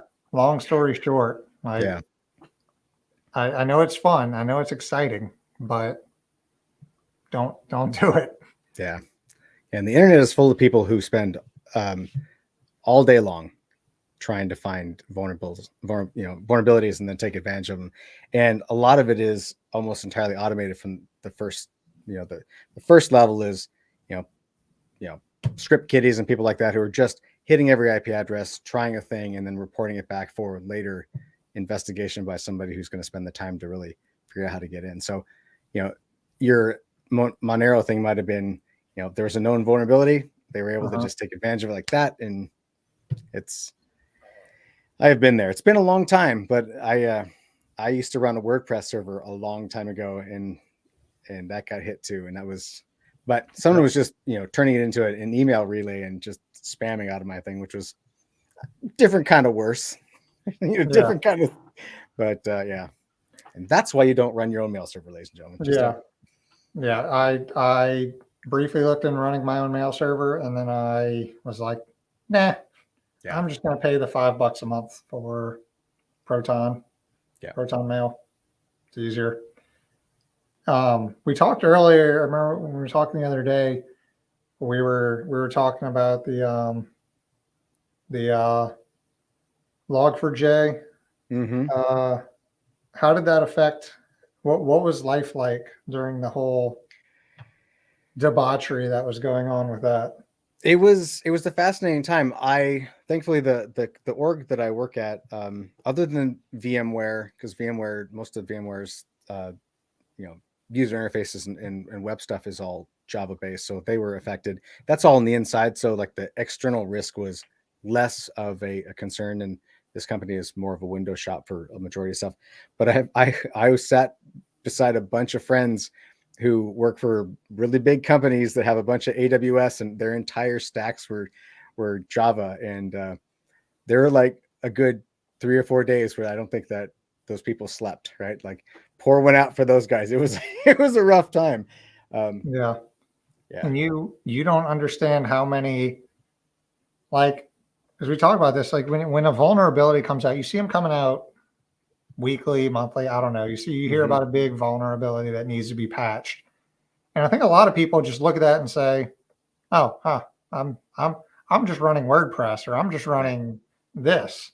It's like, yeah, but everything you run is composed of a lot of different libraries and services that are running beneath it.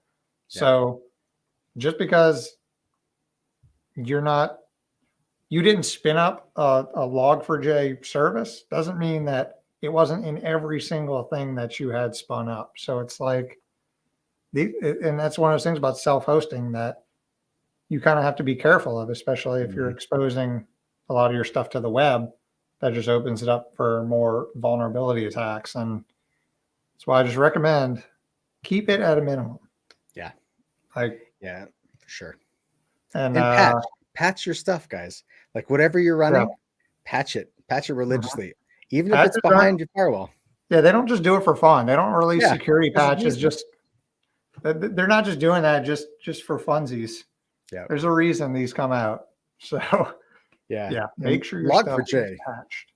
Log4j was one of those really like this might seem strange, but I enjoy like earth-shattering vulnerabilities like that because they really like I don't know about you and the audience, but like you look at some really incredibly well-built pieces of technology and they look like the companies and the individuals who worked so hard to build it have really figured everything out, right? And then you have something like the Log4j vulnerability that is just a framework that everybody just grabs off the internet and stuffs into their applications or Java applications. And it shatters the world for a minute. And, Mhm. there were varying degrees of risk with it depending on how you were set up. But like just the reality of like, oh, everything that we have is probably, you're only as strong as your weakest link.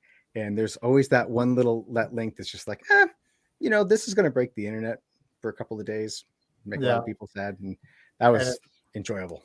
yeah, it's those opportunities too to where everyone gets to test all those trainings they did, all those backup drills that they did, all the Mhm. patching drills that they did. As I've worked in not necessarily IT security, but a similar real time job um, in the utility industry where working on the desk responsible for maintaining the electrical grid, Mhm. and we do drills all the time for various reasons, various circumstances, and once you do them 5, 10, dozen times, they just become like boring. You're kind of just going through the motions. But Yeah. the second an event hits, that's when, like you said, it's not that I enjoy being in an emergency situation, Right. but it's just it's like the adrenaline gets going, and you're Oh like, oh yeah. my god, this is real This is type of happening. thing. Yeah, yeah, yeah. So I understand that aspect of it, but it's crazy. Luckily, I'm not in security, so a lot of the stuff our security team was just. I heard the stories. They were like you Yeah. said, people just on call for 2 weeks straight, teams just rotating nonstop, Mhm. working to get these things patched. Yeah. That's oof. Um, Brad says Cloudflare tunnels are a decent shallow end approach to exposing a service or two. Yeah, I like tunnels. They Mhm. are safe. They're easy. You don't have to expose any ports. Right. Um, it's a good way to expose some little things. I know they have data caps. Like you're not going to expose file sharing stuff. Like if you're expecting to run Nextcloud over a tunnel and be sharing gigs, terabytes worth of data, they're going to shut you Mhm. down. But Yeah. um, for just hosting like websites and stuff, tunnels are great. Mhm. I agree 100%. Yeah, cloud tunnels are cool, but you can't use them for any thing video or large file share. Yeah. Yeah, Just like you said. Yeah. yep, I agree. Um, have an old gentleman coming into my work every other week buying iTunes cards for his foreign girlfriend. Oh boy. Try telling him it's a scam. Yeah, and get him into to mind your own business. Yeah. So do you watch the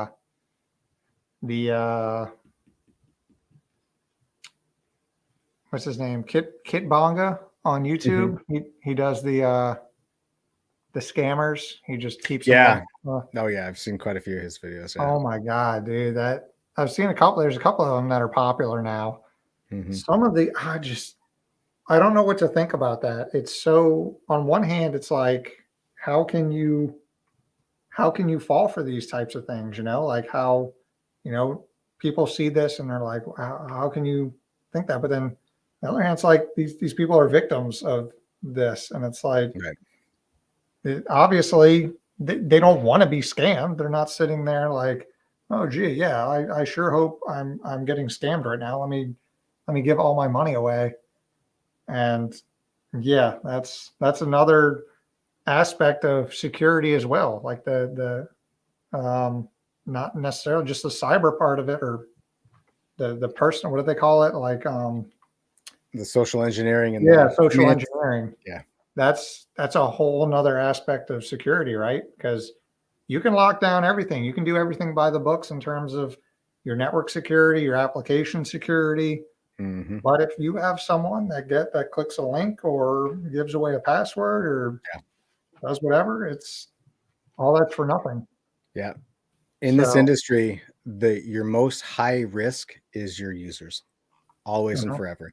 And we're not even talking about people who intend to do the business harm by stealing secrets or, stealing or embezzling. It's just that guy in accounting who accidentally clicked the link and let someone in and change bank account information, or right. It's and really that always like, and I don't know about you, like my parents too. Like I spend a lot of time like, you know, trying to drive home that, Comcast is never going to call you and ask you to and open up a remote desktop session to your yeah, computer, right? And oh, by the way, here's an iPad. Use this instead. yeah, really. But so it's all about education. It's always about education. So that reminded me of something I like to bring up with people in the tech community that I thought was interesting. I heard this a couple years ago. First of all, American Costware, thank you so much for the donation. Sorry, I have to bail for a grocery store run. Let's ask this. Have you ever heard about our Lord and Savior Ventoy? Would you Mm-hmm. like to know more? Go ask Jeff from Craft Computing what he thinks about Ventoy and let me know his response. Thank you so much. I appreciate it, man. Um, One thing I like bringing up is when you talked about giving your parents an iPad, use this. Mm-hmm. Um, so there's different generations, right? So my parents were part of the generation that obviously didn't grow up using computers. So Yeah. a lot of them are very computer illiterate. When I was a kid, we got our first computer. So I grew up kind of using a computer. Mm-hmm. So I'm more, tech savvy as a result of that. Um, Using just a desktop, going through a dial-up internet phase, just back when things weren't as easy to do things on the computer. And I was reading an article that was basically saying this next generation coming up is going to go back down into like the less tech savvy kind of realm because everyone's using like iPads. Everything's so Mm-hmm. easy now. Yeah. Everything's designed to be apps that if you're not given an iPad, if you're not given something that just clicks an app, you know, they don't know what to do. I don't think it'll be on the level of like my parents or your parents where it's like they didn't grow up using any of that. Right. So that's all extremely foreign to them. But I can see there's probably truth in that where things are so easy now that when I was a kid, if you wanted to do things, there wasn't 1,000 internet articles walking you through every little step Right. you had to take to get things done. You just had to mess around with it until it either worked or it didn't. Mm-hmm. And you kind of learned that way. And I feel like things have gotten easier. And I feel like the more I'm talking about this, the more I sound like an old man yelling off his porch. Like back in my day, things were difficult. I had to We work liked it. yeah. I had to install Oregon Trail floppy disks. It was Do you know what a difficult. floppy disk is? Get out of Yeah, here. yeah. So do you think there's any truth in that, or do you think it's kind of I think that there's always a possibility of that. I think that it's a double-edged sword that, that was supposed to be the promise of technology, was it was supposed to be easy. And like you grew up with and I grew up with, like it wasn't easy. And that was the thing that made it exciting, because then you felt like you actually achieved something when you figured out how to install Oregon Trail, for example, right? yeah, And now everything is like, if the app doesn't load, I just, I swipe up from the bottom and I throw the app away and click on the app and it starts again.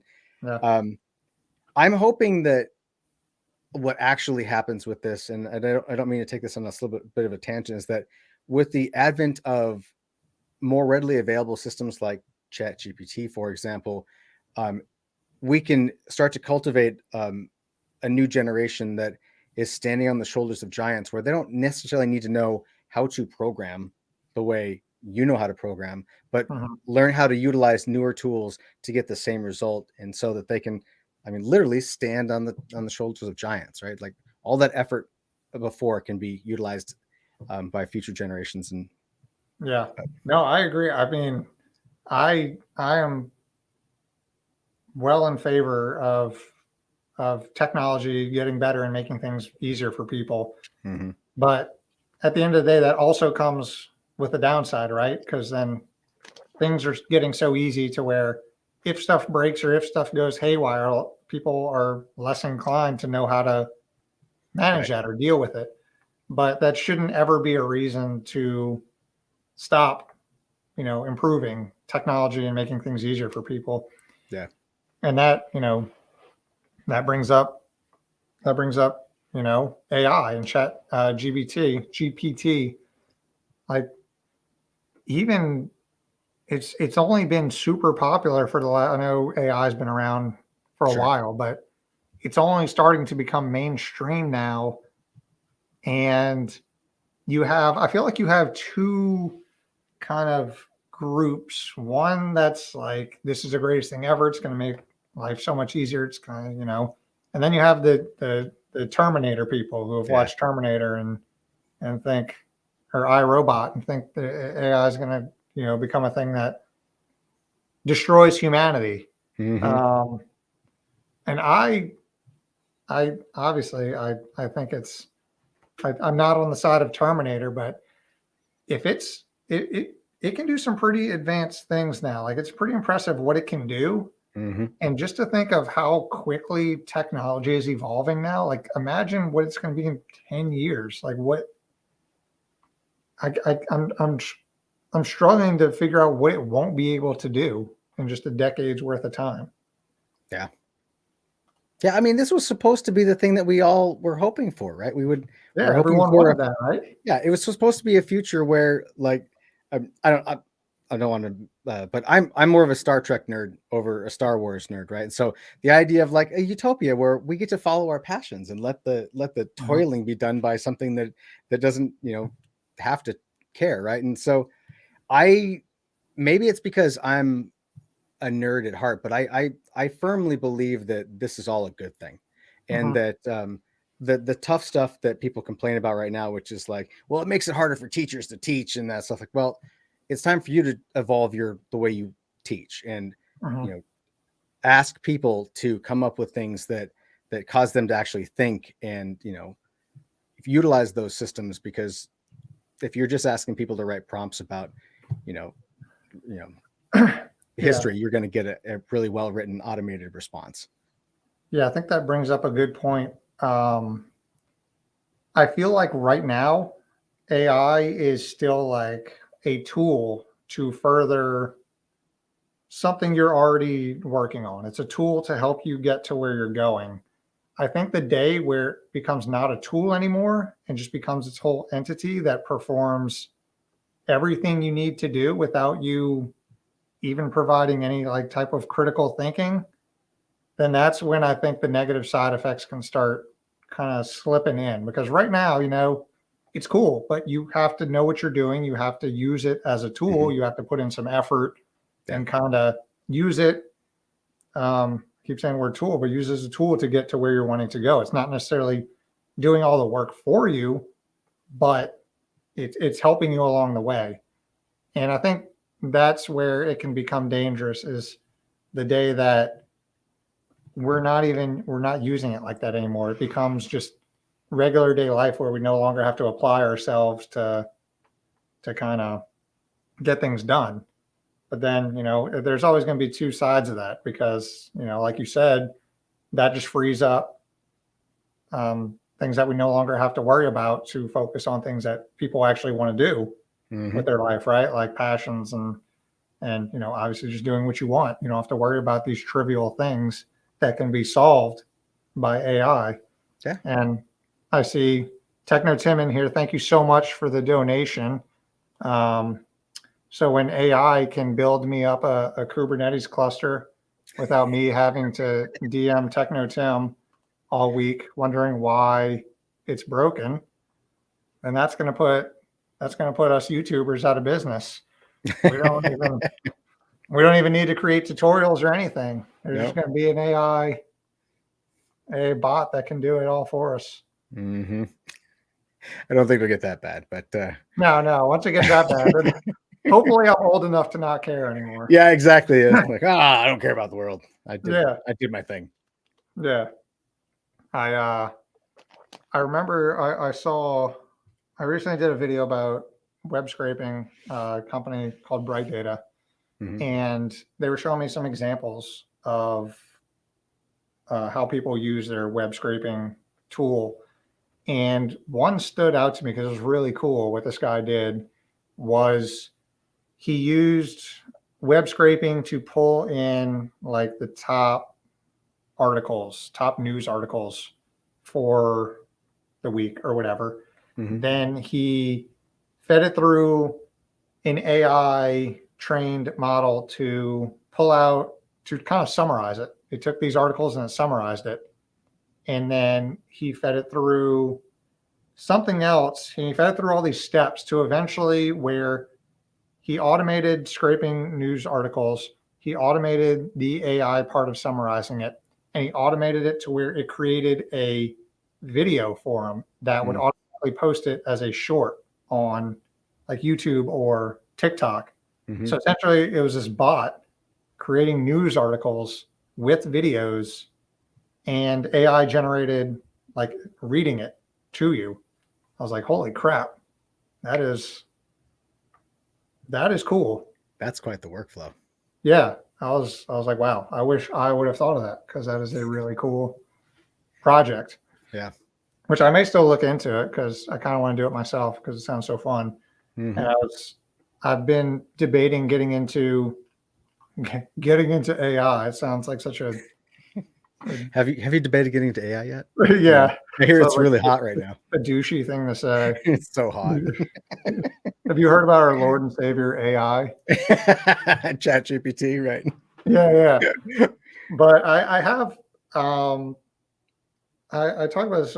I brought it up on stream a long time ago because I got a NVIDIA. What's their little? Like the Jetson boards you're talking Yeah, about? Jetson. Yeah. And I was wanting to do just get somehow involved in machine learning and AI, just ground floor. So I was dabbling in that, and I had it like the examples that come with it. I was messing around to where it was like tracking my body, and it could track like the joints and everything, and it kind of knew, cool. what you're a person, what you're doing.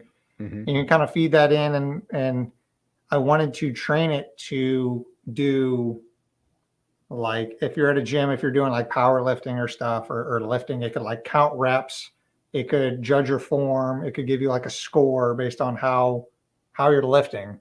Mm-hmm. I was like, man, that sounds like a super fun project. And it was just one of those things I never got to. And it's like I said, I want to get into AI, but that first step is a doozy. I feel like it's hard to just waltz right in, but it's getting popular. So I feel like I gotta make that leap at some point. Yeah. Blue Iris, Learn Blue Iris, thank you so much for the tip. Do you guys cover UPS battery backup for HomeLab?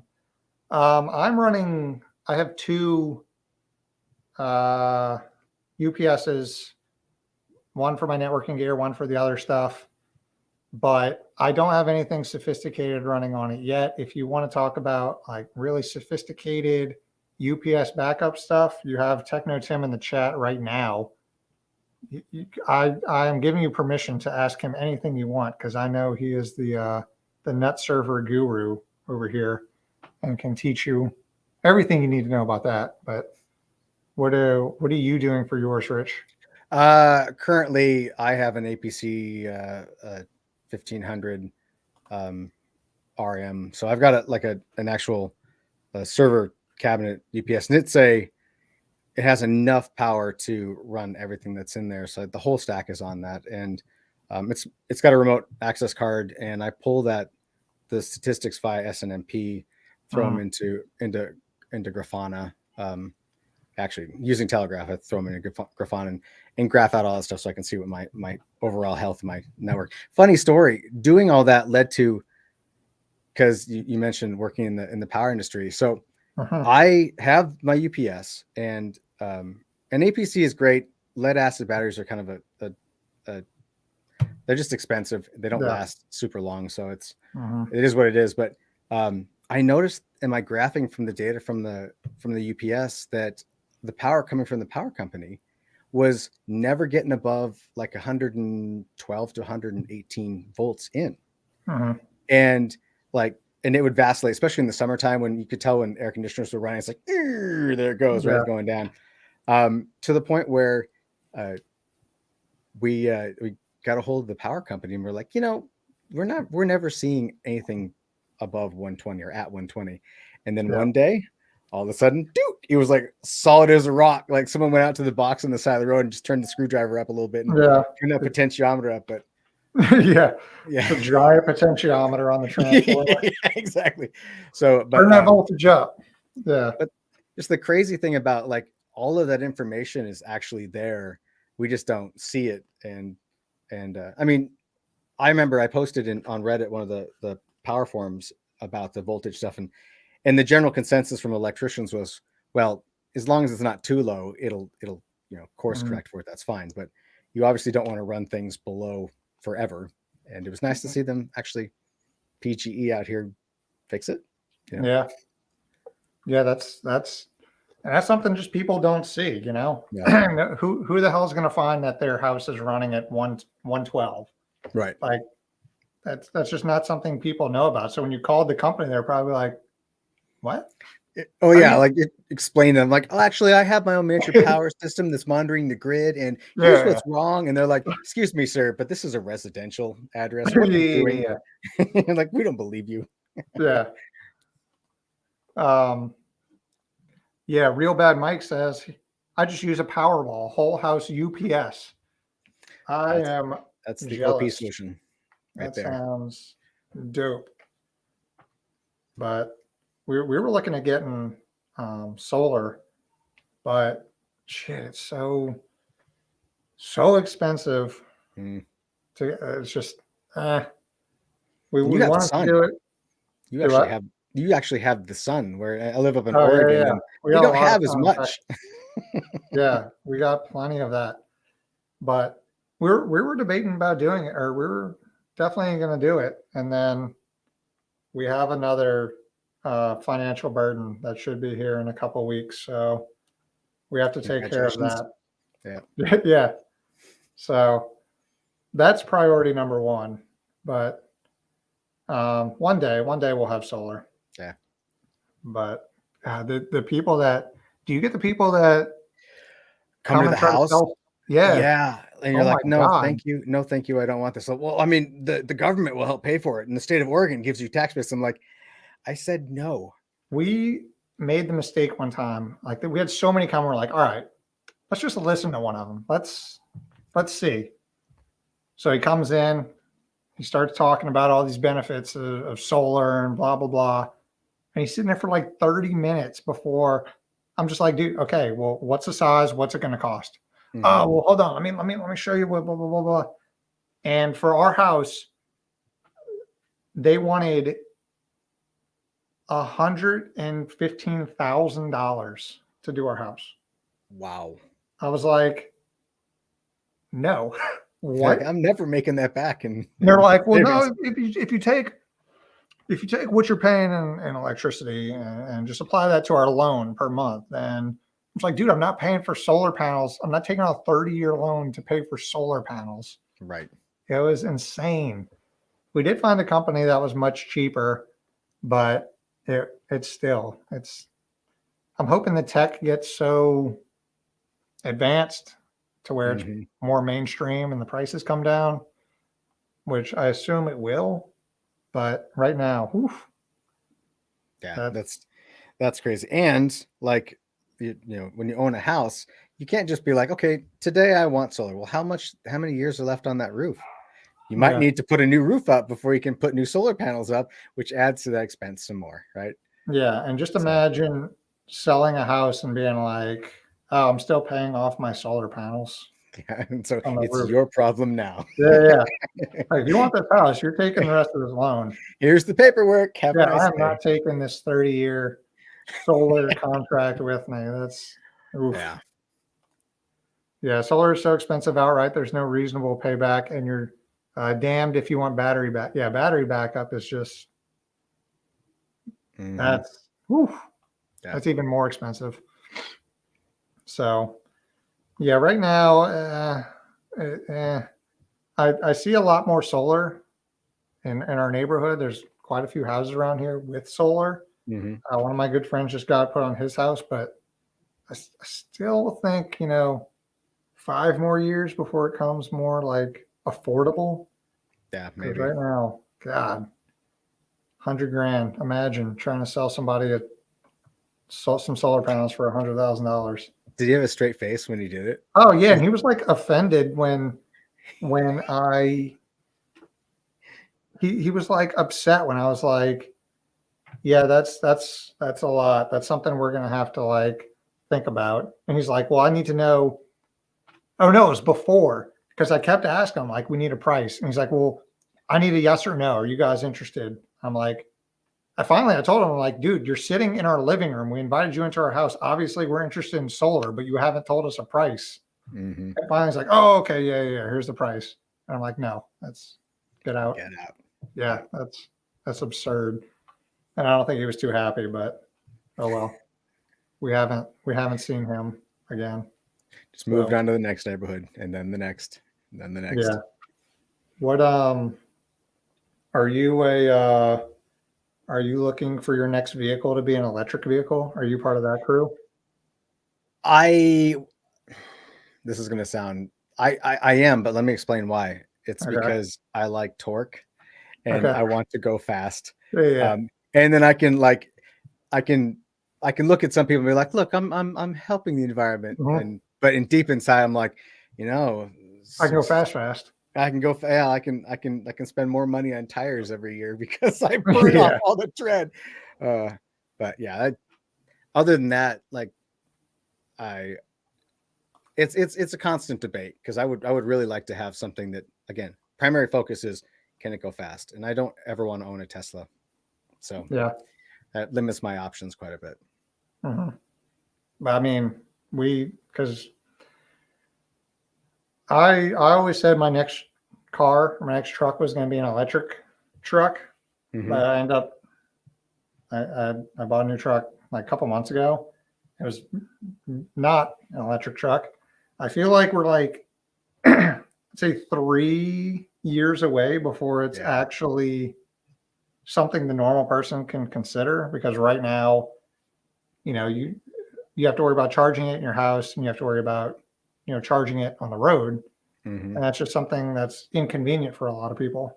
yeah, But and so many companies are I saw like Toyota by 2025, they're going to have an electric version of every model in their lineup. hmm, So it's like, shit, I should have waited yeah, two yeah. years. I agree. I think we're right on the edge, and it's just not. If you can't wait, then you're not gonna. It doesn't make sense to buy one unless you got tons of cash.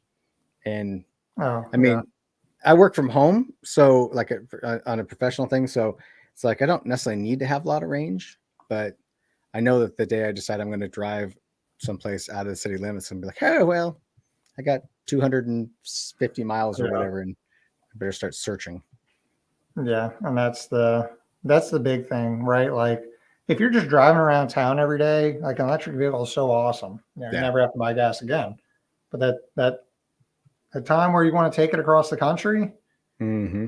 it's like, yeah, you can get trucks, cars with 350 miles of range, but do you really want to sit and charge it for 30, 45 minutes Right. when you want to do Exactly. that? And that's it. Yeah. So maybe that gets better. I don't know. At some point, it kind of has to. Learn Blue Eye says, what kind of truck did you get? Tacoma guy here. I got a Tundra, Toyota There you go. Tundra. It's green. It's big. It can fit a baby seat. I was told that was the. I was totally fine with going with another mid-sized truck. I had a Chevy Colorado. Hmm. I was like, I like it. You know, it's gets decent gas mileage for a truck. It's good size. And my wife's like, yeah, but if you're gonna get a new truck, do you want one bigger for like kids and a Think of the baby future. seat? I'm like, I guess. I don't know. Are you telling me that I have to get a bigger truck? If so, all right, fine. Deal. Yeah. I'm not complaining. Sure. But here, Brad says here in Great Plains, we are minus 10. Ooh. It was like 80 degrees here today. Electric vehicle, yeah, that is the thing. Electric vehicles in the cold. Mm-hmm. If you think your cell phone battery is bad in the cold, wait until you have to drive a car with a huge ass battery in it. So, yeah, one day we'll see. Yeah. 3 to 5 years. Okay, well, I think we're at what almost 2.5 hours now. Cool. We're gonna start wrapping it up here. You got anything you want to bring up? Anything cool going on? Anything you're interested in? Home lab tech. We talked about AI. We talked about solar. Talked about PF Sense, storage, Mm-hmm. security. I think we covered all We hit it all. I feel like we hit it all, right? Yeah, absolutely. Well, I enjoyed this. This was Yeah, I did too. fun. It was a good time. I hope Yeah, the viewers enjoyed it too. Yeah, no, everyone was. I felt bad because usually I have to sit here and read and I get to read every single person's comment. But you know, when you have a guest, it's so much easier to go back and forth that I feel like I'm neglecting you guys. I'm sorry. But you know, at least I can do this, right? So I can show you guys, look, now you're on stream. So I'm making up for it. Look at your cool message on stream. But no, I had a good time. This is definitely something that I think we can do again. Yeah, I'd like that. All right. Again, I appreciate you coming on. Like I said, this is the first time I've had a guest on, and it was really fun. So I imagine this can be a regular thing. I appreciate everyone in the chat. Whether you just joined, I apologize. The VOD will be on YouTube if you want to check that out. It'll be on there. If you've been around, I appreciate you guys sticking around, hanging around with us. It was a grand old time. Go check out Rich on his YouTube channel. There's a link to his channel in the description below. Go subscribe over there. Check out his content. Go watch his TrueNAS mini review that he just posted, and be super jealous that you don't have one, because I know I am. I mean, I got to send it back too. So. Okay. Well, you got to at least play with it. I did. I haven't sent it back yet, but yeah. It got lost. Can't trust FedEx, man. Yeah. Crazy how they just lose everything. Cool Right off the back of the truck. Yeah. Like all the other IT stuff. Yeah. All right, guys. Well, cool. I appreciate it. Appreciate it, Rich. I appreciate you joining. It was awesome. Yeah. Great time. And we'll do it again sometime. Thanks. Yeah. Appreciate it. See you guys See you soon. guys.